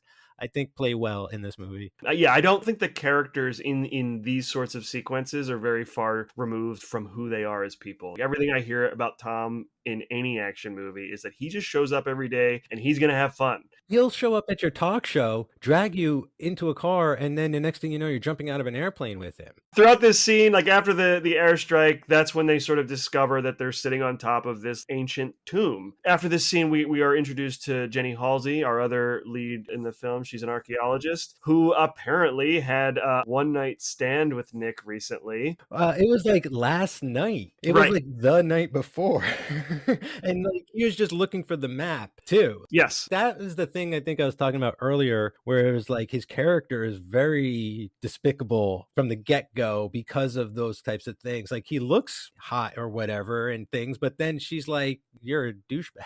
And I'm kind of wrapping my head around this. Like, wow, I can't believe he's playing this character. This is maybe the number one reference point for me where I think that the character it's written like a Brendan Fraser character. The sequence where he's now got to face the woman that he slept with and then abandoned, and then she makes some kind of joke about how he only lasted like 30 seconds or something like that. And I feel like that's a joke that, like, it's hard to believe that about Tom Cruise, whereas you could get away with a joke like that with somebody who's a little more self-effacing. I think Tom just generally as a celebrity takes himself way too seriously. It's like, are we meant to believe that Tom Cruise doesn't have the stamina to make it more than 30 seconds? I just don't know that I buy it. And I think a lot of it has to do with my perception of Cruise as a person. That's the thing I think I've been trying to struggle with. I don't buy it either. Like, I don't buy him as this character. Like, I don't think he can pull off, like, you can't channel that and make me believe it. So the group of them decide to like descend into this tomb and investigate. Nick and Chris are just like looking for all the jewels and treasure they can, but they find this big cavern and it's got the sarcophagus in it, right? Like Yeah. it's buried in mercury. They see that big ass face on the wall and they're like, what is up? This isn't any like ordinary hole, right? Like there's got to be something great down here. We're going to be rich and famous. I think it's Jenny who discerns that it's not a tomb, but a prison. Yeah. Right? Because of the way that the chains are oriented, right? It's not meant to suspend something, it's meant to hold something down inside the mercury. Which I think is pretty cool. But they extract that big giant sarcophagus and load it onto a transport plane headed for England. It's not quite that simple, right? Jenny's like, all right, I got to call Dr. Jekyll. Well, she doesn't say it out loud, right? But she's like thinking like, I got to call Dr. Jekyll. We got to get the Peridigium down here. We got to do like the whole perimeter check, like Men in Black style, like it's on. And Tom Cruise like looks at Jake Johnson and like winks at him, pulls out a pistol and just like shoots one of the ropes. And like the whole effect goes and it like collapses and it releases the sarcophagus. And she's like, what are you doing? All those like bugs come out everywhere. The camel spiders, yeah. Yeah, and bite Jake Johnson. So like he's gonna be a goner soon. I thought that was a fun sequence. That I do buy about Tom Cruise. Is like he's very spontaneous like that, and he's just like, screw it, let's see what happens. Bam. That element of chaos really works well for the character. He's got this singular focus. He wants the treasure, whatever it is to be gained from discovering this thing. Yeah. And so he's not thinking about consequences. He's just like, bam, let's find what it is. She's like, there's mercury down here. This is not supposed to be happening. And he's like, yeah, there's also like, look at all this gold and silver and shit. And he's like, he's exchanging all these looks with his partner. I kind of like how there's like these two completely different objectives clashing and it's like over the mummy. That's kind of fun. So now the sarcophagus is loaded onto that transport plane. They're headed to England. I would say this is maybe the big set piece of the movie. There are others. To sum up, during the flight, Vale becomes possessed by like the sort of power of Aminet because of that spider bite. His eyes start to get all milky and like he gets all buggy and stuff. And I love this sort of like dark veins that pop out of the side of his face. He goes to like open the sarcophagus. Colonel Greenway tries to like stop him and he just kills him with his knife. And then he goes to like attack Nick and Jenny and like Nick has to like shoot him dead right there on the spot. That was a very tense sequence. Like there's something a very tense sequence. Yeah, one of them says like also like don't shoot in here, don't shoot in the airplane. I think Mythbusters might have broken that myth. He gets very close and it's almost like a zombie moment. I loved the third gunshot, right? Because he shoots Chris once and that doesn't really work. So he shoots him again and that gets him on the ground and you think he's dead. And then like just out of the blue, Tom shoots him a third time. Got to be sure. That's when the murder of crows, like this giant flock of crows appears. Now the crows, we should back up a little bit, have been following the sarcophagus since they transported it out of its cavern. But now we get this giant flock of crows. They crash straight into the plane. The plane starts going down. This is where the plane starts spinning. We get into the vomit comet sequence. Yeah. The rotisserie set, all of that kind of rolled into this one moment. The plane is just nosediving and we've got like the zero G effects. Super cool, well orchestrated sequence. Love this. It ends with Nick finding a parachute and putting it on Jenny, sending her out the hole in the side of the plane. And then there's no parachute for him. So he just goes straight down, presumed dead in the crash. Yeah, I remember watching this in theaters going like, how did he die? And like, I wasn't expecting that in this, like that's not given away in the trailer that he died in this crash. It shows him going down, but you're thinking to yourself, oh, there's like somehow he's going to get out of this with another parachute or he's going to jump out and grab her like Point Break style or something's going to happen or anything. So like, I was pretty impressed. Although if you go listen to Cruise Club with Joey and myself, you will know that whenever Tom Cruise dies in a movie, he comes back to life. Yeah, I am not even joking with you, and it has happened like 4 or 5 times. That one movie he did with his wife about the land grab back in the day, he dies at the end and he comes back. The Live, Die, and Repeat, he died multiple times, but he always comes back. He dies, but he comes back. So that's kind of fun. I think it was worth it of them going up in there in the zero Gs because the tumbling is real authentic and like we love the stunts. I feel like somehow stunts and monsters go together really well. I mean, we've got many episodes where we talk about real live stunts, so I Oh, definitely man. agree with you on When that. that guy dives off of the balcony into the little fountain in The Invisible Woman. That's the stunt that keeps me up at night, Mike.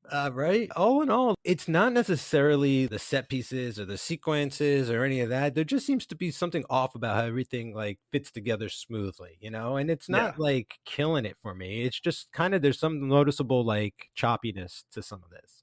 possibly. I didn't notice Not anything. not this sequence in Yeah. particular, but it's just like we were just at the tomb and like, we get a briefing like on the way to everything just seems to be moving really fast, that kind of thing. Like I thought like there would be a bit more of like a regrouping scene or a slower moment or like go to a bathroom break or something like that. But no, it's kind of jarring how we're like one to the next and then we're gonna just keep moving. I guess I get used to it though. There's just like this momentum I wasn't expecting, I guess, at this part. I'm not necessarily against it. I mean, considering everything this movie has to cover and cram in, I mean, it still comes in under 2 hours. I think, was it an hour and 50 minutes? Yeah. I kind of appreciate a movie that's as big in scope as this is that still manages to come in at an hour and 50 minutes.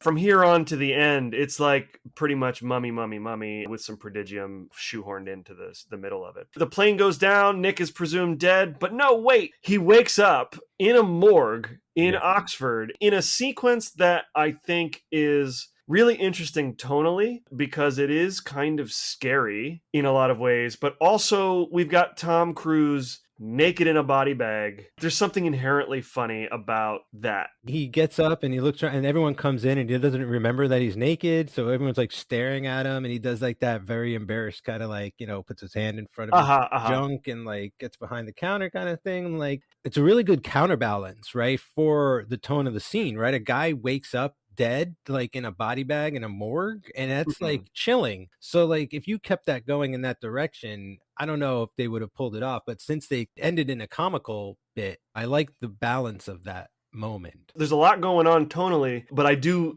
think it works pretty well. I think it accomplishes being funny and kind of scary at the same time. Because this is a scene where we also get Vale's ghost, right? That's the first time we see him doing his American Werewolf in London bit where he shows up as a ghost version in the next body bag over. And we learn that Nick's been cursed by Amunet and is now going to be the vessel for Set. It's a lot to take in for somebody who just died and was brought back to life. So much to process. First of all, I'm back from the dead. Why? And the guy's going to tell you immediately, but it's like a lot. It's like a lot to digest. And he's naked. So much to deal with. Back at the crash site, there are these rescue workers who are traversing the crash scene, and it's nighttime. And this is where they discover Amunet's corpse. There's the sarcophagus, and then there's like, she's in like a separate container that was inside the sarcophagus, right? There's like everything from inside that plane has been sort of scattered about this entire town. There's like, what, a church too, right? So they find Amunet, who begins regenerating herself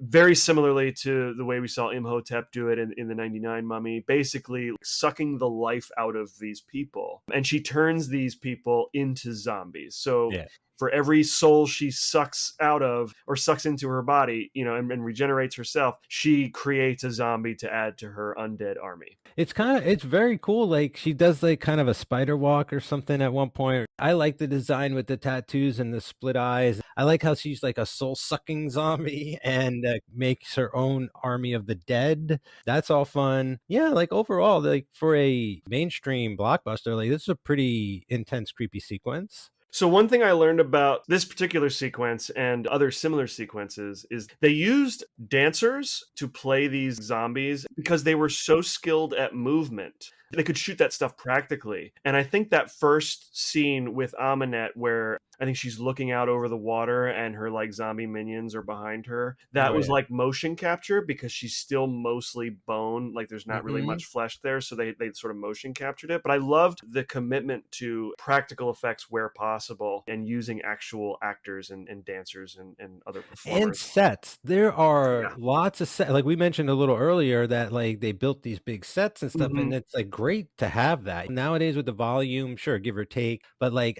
to be able to interact and know that it's physically there, it sounds cliche, but I wasn't expecting as much of it as we get in this movie. But we get this crash site Mhm. set, we get Mhm. like a whole graveyard sequence later. We have the inner workings of Dr. Jekyll's entire hidden base or Yep. secret base and everything. Like that's all great. So kudos to that. Yeah, I love how easily this could have slipped into almost zombie movie territory, but it never gets quite to that scale. So we don't have like World War Z levels of CGI zombie That hordes, too. right? It's always like kept pretty small enough that they can just hire actual physical actors and dancers and performers to portray these characters. That also made me think of is unlike Dracula Untold, which also had quite a bit of like the CG stuff, but I was thinking more that like this has action, but it's not an action movie. Whereas that was like more of an action movie with kind of horror elements. This is a horror movie. I feel like they're trying to make more of a horror movie first and foremost with these action elements, but it doesn't, for my value, overwhelm what they're first and foremost trying to do. It's about the monsters. Yeah. Yeah. I would even go so far as to say Dracula Untold feels like a superhero movie. I do appreciate that they tried to lean into the horror here. I still think that they could have gone further. They could have dialed back some of the action, dialed up the Yeah. horror a little bit. It's still not quite the balance that I would have liked.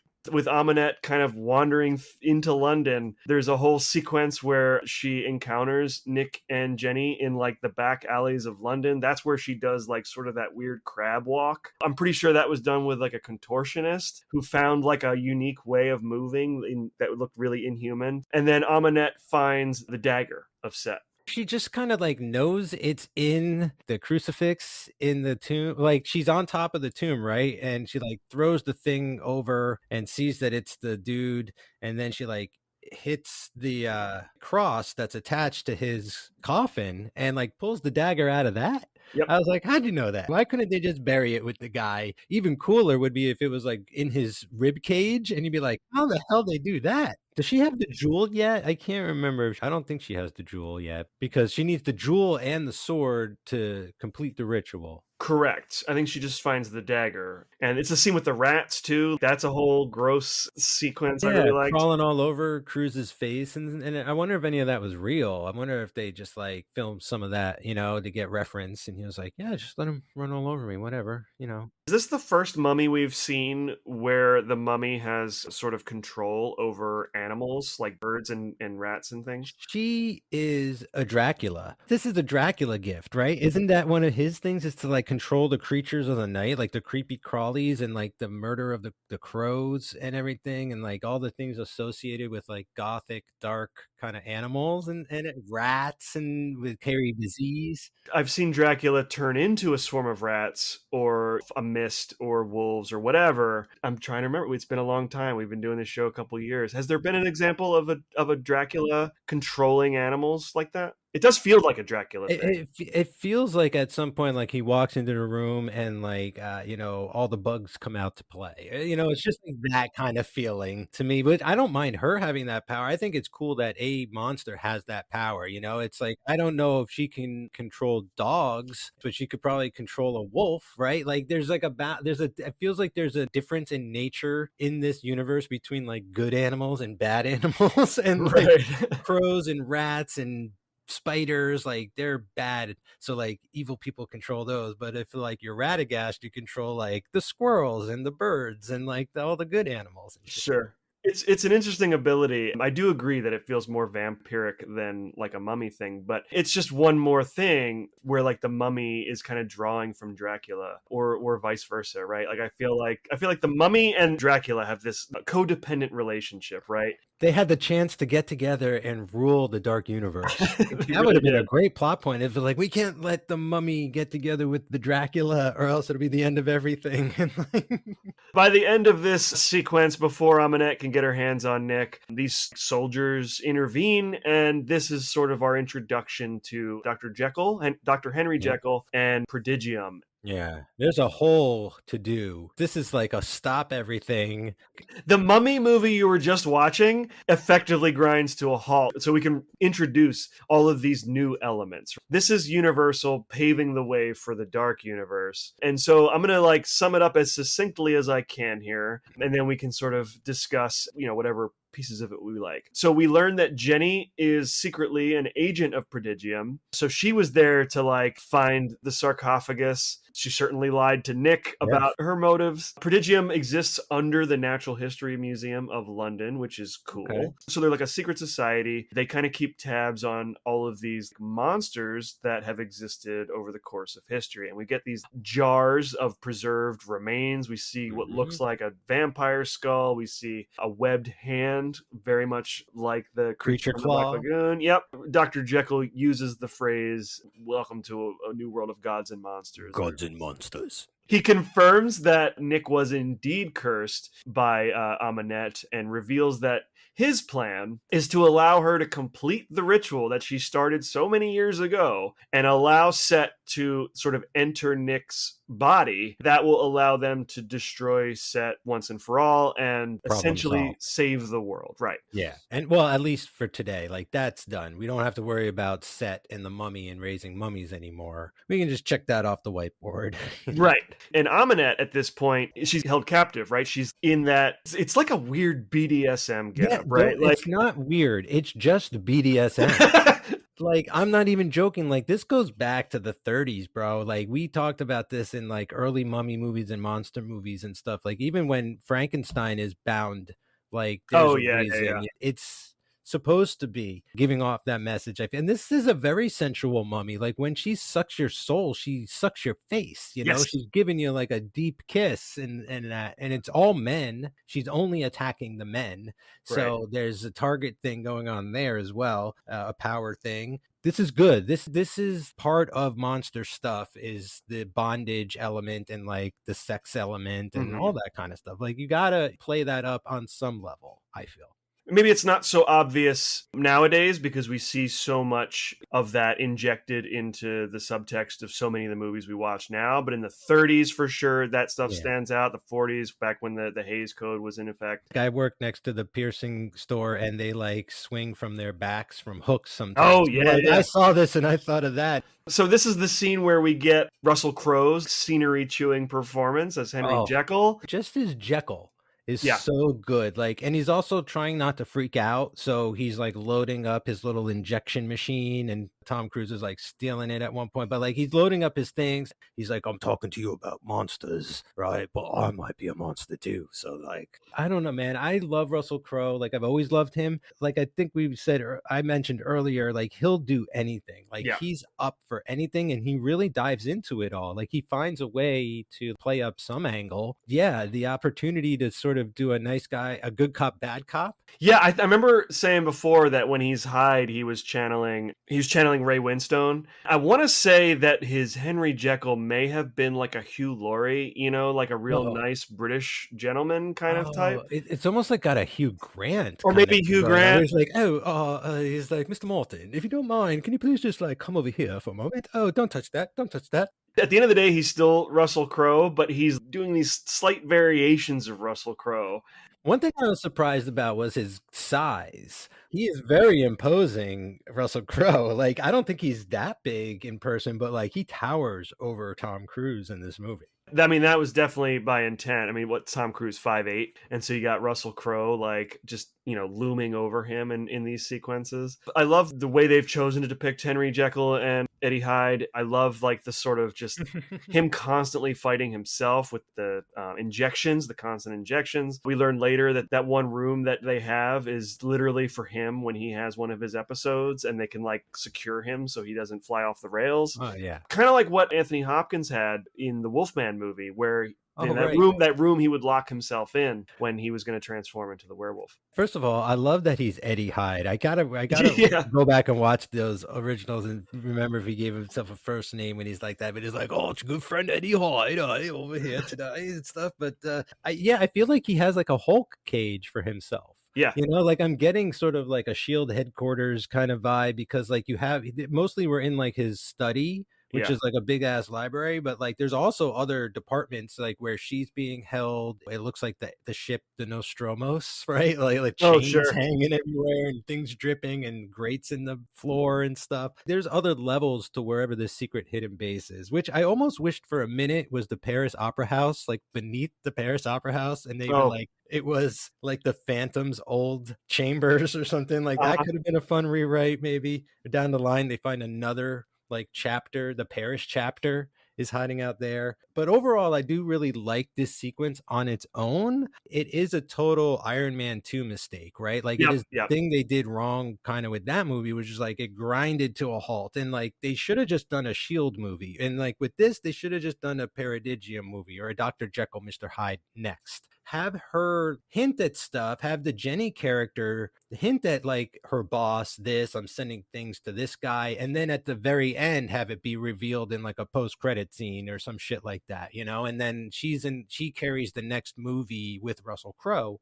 Could have been interesting. Shield had the luxury of having name recognition before these movies were made, Totally. right? The comic fans knew who Shield was. And so you don't have to go through and do a whole thing about who Shield are. But yeah, Prodigium is an entirely new idea, a new organization. And so I understand that they wanted to like really lay the groundwork for this. But the way that this is handled, I 100% agree with you. This is kind of like real clunky, and that they just kind of stopped this mummy movie to explain all this stuff. And then it's okay, back to your regularly scheduled mummy movie already in progress. They deal with Mr. Hyde, and you know, it's a pretty fun fight. They whip out the Book of the Dead at one point. That's a nice reference on the Brendan Fraser movie. That ties a lot of shit. That got my mind going again. It's a struggle over the antidote, and Tom Cruise finally like jams it into his chest. He just goes to, he's like, well done. Like, good job. You got me. And like he's out of the movie. I'm like, what? He's out of the whole movie. He's not even going to turn good and join him on the rest of his quest or anything. Like, that's when you know it's like a hard out with the Paradigm guys as soon as the mummy breaks loose. That's the next bit. You sort of jumped ahead to the Nick and Eddie Hyde fight. While this whole exposition thing is happening, Aminette is in bondage, right? And she's being filled with mercury. It's such a cool idea, though. I really love it. She uses her powers to use a spider to possess one of the Prodigium like scientists. Right, the old spider trick. And that frees her from her captivity. She purges herself of all this mercury. And that's when Jekyll succumbs to his alter ego. When Nick basically says, no, fuck this plan. I don't like it. I'm not going to do it. That's when they have their fight. At the end of that fight, he changes Hyde back to Jekyll. Nick and Jenny escape from Prodigium. That's when Aminette gets that dagger back, and she creates this army of the Crusader Knights. Yeah. And that's when she creates that giant sandstorm, which I know that it's a wink at the 99 Mummy. It's another one in addition to the Book of the Dead. But I love the way that sandstorm comes through the city of London. Was it Big Ben? And there's this giant face in the sandstorm. I've seen it before. It's a clear fan service kind of moment, but I think it's great. I'm pretty sure it was in the trailer. At this point, it's like, I just feel like that's what a mummy does. Like, if you're a mummy, you better do that. And if you didn't do that, I'd be like, what's wrong? This isn't a real mummy. But that she did the face in the sand is like, all right, she's on the level as the last guy and the guy before that. But I liked about this is how she got the sand. She shatters all the glass, and the glass is sand. Sand is glass. Like, you know, that's how they make it. So like that, she's a very scientific mummy, right? She's pretty smart like that. Like, she knew her shit. I thought that was, well, I just thought that was interesting because that's a writer's dilemma. You know, it's like, well, Sure. We're in this part of the movie where Tom Cruise is about to run really far, really fast for a really long time, which I love. Don't get me wrong. As is his thing. Yeah. And this is when also the part of the movie where they get chased by the sand face. So we have a problem. We're in the middle of London here. There's no sand. Like, we got everything but that. It's like, how do we do that? And it's like a real sort of head scratcher. I thought it was a pretty creative solution. She just reverse engineers the glass back into sand. You know, I hadn't even considered that. You know, I just thought it was like a cool effect. Like, she can just conjure sand wherever. But when you describe it that way, it does make more sense that she would let out that ear-piercing scream, shatter every window, and then just sort of magically transform it back into sand for this giant storm. Either way, I think the visual is like super cool, super iconic. And then at the end of this sequence, she does manage to find the ruby from the pommel of the dagger of Set. The soul gem. And all that's left now is to get a hold of Nick and complete the ritual as planned. Last word on Prodigium. Don't keep all your eggs in one basket, right? Like they had everything they ever found in that one location. It's like even the Ghostbusters have a second firehouse in Brooklyn. They don't keep all their stuff in one place anymore. They've existed for centuries and they haven't learned to diversify their assets. So now we head into the London Underground section of the movie. We're kind of getting into the final act here. Nick and Jenny head down into the tunnels. They are assaulted by Amonette's like zombie army. They capture Jenny, carry her through this like underwater passage. So awesome. Maybe it's just me. It's so weird. Like I love the imagery of people on fire for some reason. We've talked about that on many a Mummy episode. And I just love the look of well shot underwater sequence too. Yes. Like this is like for me on par with like Alien 4, right? Where like that sequence was really great too. I just appreciate how hard this must have been. And I know that Tom Cruise was just like, oh, we're doing an underwater sequence. I'm going to hold my breath for like 7.5 minutes. So like, just say action. Yeah, it's a really cool sequence. It kind of gave me some Pirates of the Caribbean, Curse of the Black Pearl vibes with underwater zombies. What's cool is you could do things in this movie that you can't in Indiana Jones and in the last Mummy movie that you want to see in Indiana Jones, like him looking for the Knights Templar, right? But then the skeleton can't grab Indiana Jones. It's not that world, but the skeleton can come alive and grab, Nick Morton. That's what's I feel it's like gonna be the fun of this kind of stuff. Yeah, Nick does manage to get to Jenny at the other end of this passage, although she is dead when he gets there. So they drown Jenny in the hopes, apparently, of breaking that bond. I think it was like a premeditated thing, right? Isn't Amonette like, you can have the power to bring her back? Like, you just gotta become the demon man set. Like, you gotta let him in. You gotta split your iris. So I love this scene, where she confronts him and he kind of like goes back to his old thieving ways, right? He sort of feigns attraction to Amonette in order to steal the dagger. And they have all those cool flashbacks in their mind when then suddenly they're like in the desert like 1,000 years ago, right? It happens like throughout the movie too. And it's like a really nice jumping contrast to dreary London. And it's like, oh, I like the dreary London, but they went with like foggy old England, right? Yeah. Like they really tried to make it gray and dim, which is fine. It's a monster movie. They are some of the most beautiful sequences in the movie. I mean, at certain points, I thought I was watching like a Dior commercial. Yeah, yeah, right? Nostalgia by Ozymandias. I love those flashbacks. They do pop up throughout. And this particular one, really cool. So he uses that sort of, what do you want to call that? His charm, his Tom Cruise sexiness. Maybe. To distract her enough to steal the dagger. Instead of destroying it, he ends up stabbing himself with it. Yeah, another sharp turn I wasn't expecting, actually. Likewise, why steal the dagger just to follow through with the ceremony that she was going to perform anyway? I have a theory there. Yeah.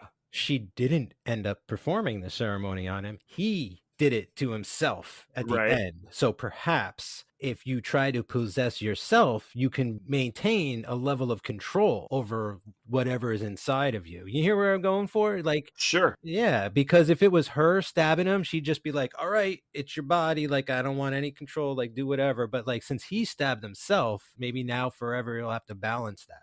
But there's no way he could possibly know that. So True.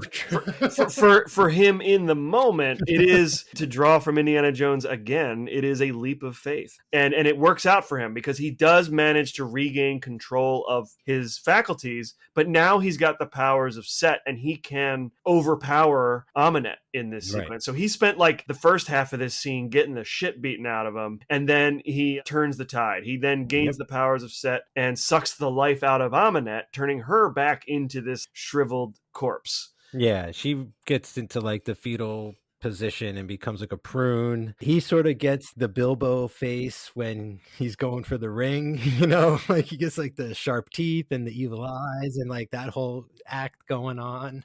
Yeah, I said this before, but I really like this twist at the end because, you're watching this movie. It's the mummy. There is a mummy and there's the hero. There's the Tom Cruise character. It's one of those moments where I think that because they cast Tom Cruise, I never saw this coming. There's no way Tom Cruise is now going to become the new monster of this franchise.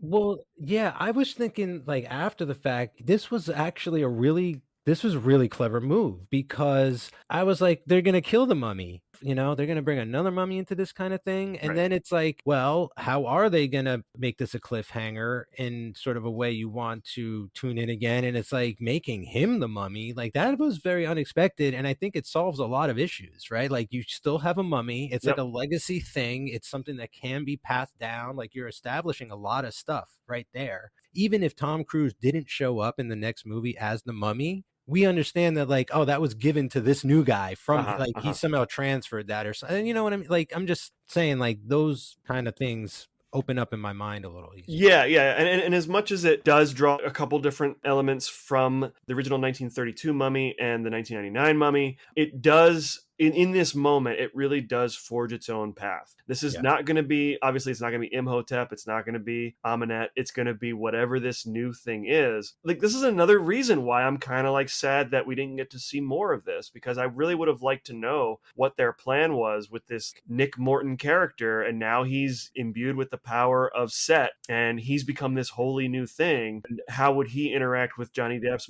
Invisible Man and Javier Bardem's Frankenstein monster? They somehow got their nice mummy. Like that's kind of to me what they were gonna wanted, right? But Okay. they couldn't start there. They had to start in a more sort of traditional place or an established place. So we all expect the mummy to be evil or a bad person, but by the end of this movie, we can realize, oh, there can be a good mummy too. Mummy doesn't have to be bad. I thought that was kind of interesting, because they're always trying to flip the script on some of these characters in that way. It doesn't always work and it's not happening to everybody, but I thought that that was what was going on here. It's like, well, we want to do a movie about a Spider-Man villain, but we want them to be the hero. So they've kind of figured a way of doing that. I could see things getting a little bit muddy. If Tom Cruise is your sort of likable protagonist who has a mummy's curse, I could see his struggle to keep his humanity with this like dark ancient Egyptian magic. I could see that getting a little bit, muddy with the existence of Jekyll and Hyde, right? That's a similar struggle. I see that. You know Yeah. what I mean? Like if you want to keep Nick Morton as your protagonist and not just make him evil. Something I didn't even think of, Dan, is like that was kind of foreshadowing the end of this movie. The idea that Dr. Jekyll is a good dude, but then he turns into Mr. Hyde. And at the end of this, like, Tom Cruise is a good guy, but he turns into Set. Like he too, like is gonna have to bend. Maybe that's just like a mummy thing. I mean, it's like a Wolfman thing as well. That's We've true. mentioned, That's true. like it could just these guys could get together and like have a group session and talk about that kind of thing. Or, they could really bump heads in ways to be like, curing this or not. Yeah, Like, yeah. I don't feel like this new mummy is gonna get along with Russell Crowe very much in the next couple of movies if they ever happen.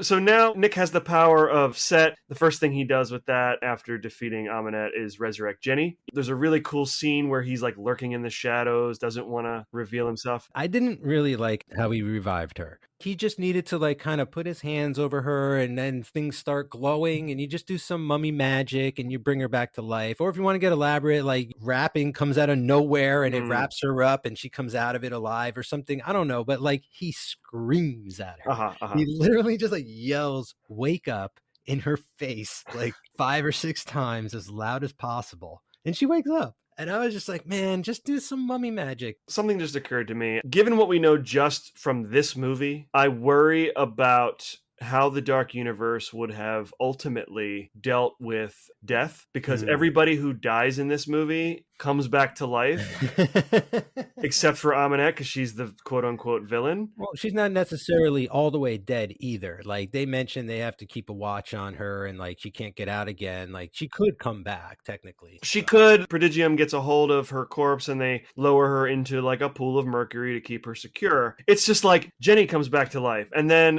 towards the end of the movie, he resurrects Nick and the two of them leave on an adventure. So, like, if death doesn't mean anything, how does that affect a universe of monsters who are undead?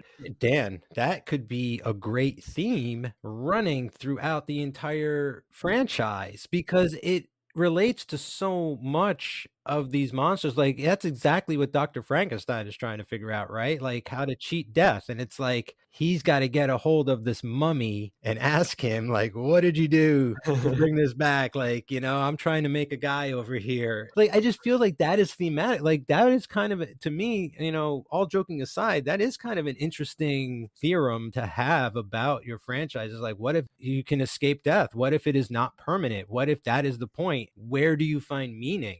That's very out there. Yeah, I mean, there's endless philosophical discussions you can have about that, and Dracula would have such a different opinion on this than like the Invisible Man would. Sure, absolutely. I'm so conditioned to this idea that if characters die and they're always brought back to life, well, then what's the fucking point of death, right? But I hadn't really considered until just now, what implication that could have for a universe of undead characters and how that could be a defining characteristic of this dark universe. There's a lot of things that you could do with that, I suppose. Man, too bad us today weren't in the room in 20 whatever when they were writing this shit. We burst into the room and we're like, that's the theme of the whole franchise, folks. If we had the time machine, that's the first and only place I'd go. Is we'd be living in the timeline where the dark universe happened. You could guarantee. Yes, if you would like to fund our time machine project to save the dark universe, you can do so at patreon.com/themonstersthatmadeus. Or if you want to just send us to the theme park when it opens, too, Right, that right, would be right. amazing. I would love to do a show from there. We'd do video too. I'll bring a camera. Oh, hell yeah. That's pretty much the end of the movie. Do you have any final thoughts on The Mummy 2017? It's weird because for me, the mix of it is like, I like the story elements. I think there's too many. Yeah, Okay. yeah, 100%. But I like everything, but it's too much. It's like, it looks great. The effects are amazing. The stunts are awesome, but I feel like the editing isn't great. Like I just personally, and I know you might not agree with this, but like, it just feels like, I don't know. I can never quite get into a proper rhythm with it. Like as soon as I'm in it, like I feel like I'm taken out of it again and have to kind of like resettle or something like that. I just feel like I can never really get into the full groove of this thing all the way through. But that's not to say I don't like it. I really like this movie for what they were able to pull off. Overall, I agree with you. The Mummy is somehow less than the sum of its parts, meaning that, like you, I think that there are some really fantastic ideas in here, some really great action sequences, really great effects. There's so much really cool stuff in here that's really what makes me sad, is that I think they overloaded it and they put more pressure on it than it was equipped to handle, and it ultimately buckled under the weight of this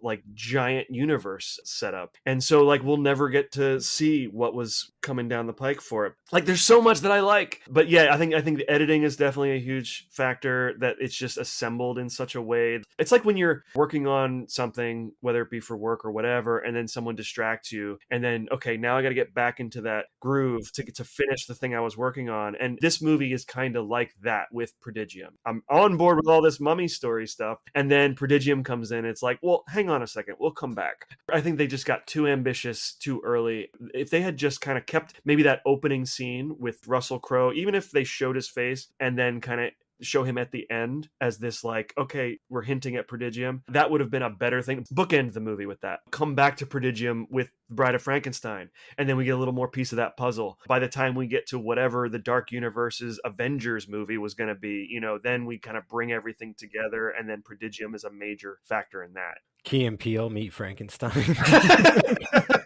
Who's the modern comic duo you bring in instead of Abbott and Costello? That'd have been great. It's too bad because they knew they wanted to be in it for the long run from the start. So why did they front load this so much? Why did they not just let this be a straight up the Mummy stuff? Just have a character that's going to be in a couple movies. Have that chain character, right? Have it be the what was her name? Jennifer? Yeah, Jenny. Have it be Jenny. Like Jenny will be in this, then she's in Frankenstein, then she's an Invisible Man, you know what I mean? And then it's revealed that she works for Russell Crowe and all that. It's like, you wanted to take your time. You should have took your time. They got trigger happy or something. I wish this was just the Mummy movie and then we got the Prodigium movie, or had that kind of just like one scene or two scenes at the end of her reporting back to Russell Crowe, and then he just like turns around for the reveal, like, oh, then we'll be keeping our eye on him. And then he like kind of winks, and it goes like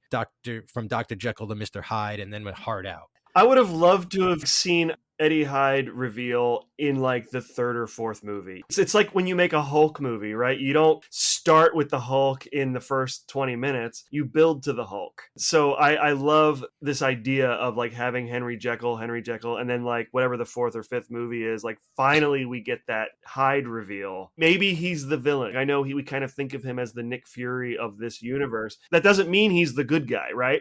I would think of him as the perfect both. He's like Tyler Durden. Like he doesn't know what his other half is up to half the time. So like if we got the Avengers and Dr. Jekyll's like, I've assembled you monsters here to help me fight a very dangerous man, myself. And he had like this whole secret plan he didn't even know Dr. Jekyll was doing, and he had his evil monster friends. Like that could have been a lot of fun. Yeah.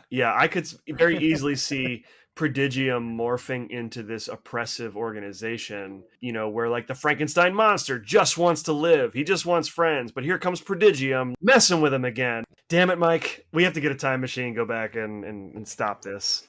Okay, so I think that'll wrap us up for The Mummy. Real quick before we go, we do have one piece of monster mail I want to get to. Oh, cool. So if you would like to send us an email, and we'll read anything on the show pretty much, you can contact us at themonstersThatMadeUs@gmail.com. So I have an email from Dan Machowski. Or Mikowski. I hope I pronounced that correctly. Dan says, greetings. I'm still catching up with your podcast, but I heard you discuss Universal monsters in comics, and I thought I'd share this with you. If you haven't read it, I'd recommend Bram Stoker's Dracula starring Bela Lugosi. He sent us, the link for that as well, so I can share that with you, Mike. But he said it merges the Lugosi performance from the Universal film with the Stoker novel. It's quite creative. Every Halloween, I try to read a Dracula book or comic, and he's had some interesting comic crossovers and unofficial sequels. I still have a ways to go before I'll be caught up with your podcast, so please disregard this email if you've covered these things already. Dan. In 2 years, Dan, when you finally get to hear your email read on the show, hopefully we will have read this comic, because this sounds pretty cool. Yeah, I'm always looking for more, not just like horror comics, but like Universal monster related type comics. You know? Yeah, I have not read this particular Bram Stoker's Dracula comic, but yeah, I've been looking to get back into comics. There's the new Creature from the Black Lagoon. There's like a couple issue series that they put out this year. I forget who published it, but it's canon, and it's only like a handful of issues. So that's definitely something we should definitely catch up on. So check out Bram Stoker's Dracula starring Bela Lugosi. And thanks for writing, Dan. It's great to hear from you, and thanks for listening to the show. Thank you very much. Mike and I will be back on Friday, October 25th to finish the Scorpion King saga with the Scorpion King 5 Book of Souls, or just Scorpion King Book of Souls. Oh, so Dan, this could be a sequel, a prequel, an in-between-quel. It could be it's got no number on it. I'm excited. Yeah, we're going to have a new Scorpion King, so we're looking forward to that. I have no knowledge of this movie whatsoever as of the time of this recording, so I am really looking forward to finally finishing that. Are you going to be sad that we have no more Scorpion King movies? I think we've overstayed our welcome, actually. Yeah.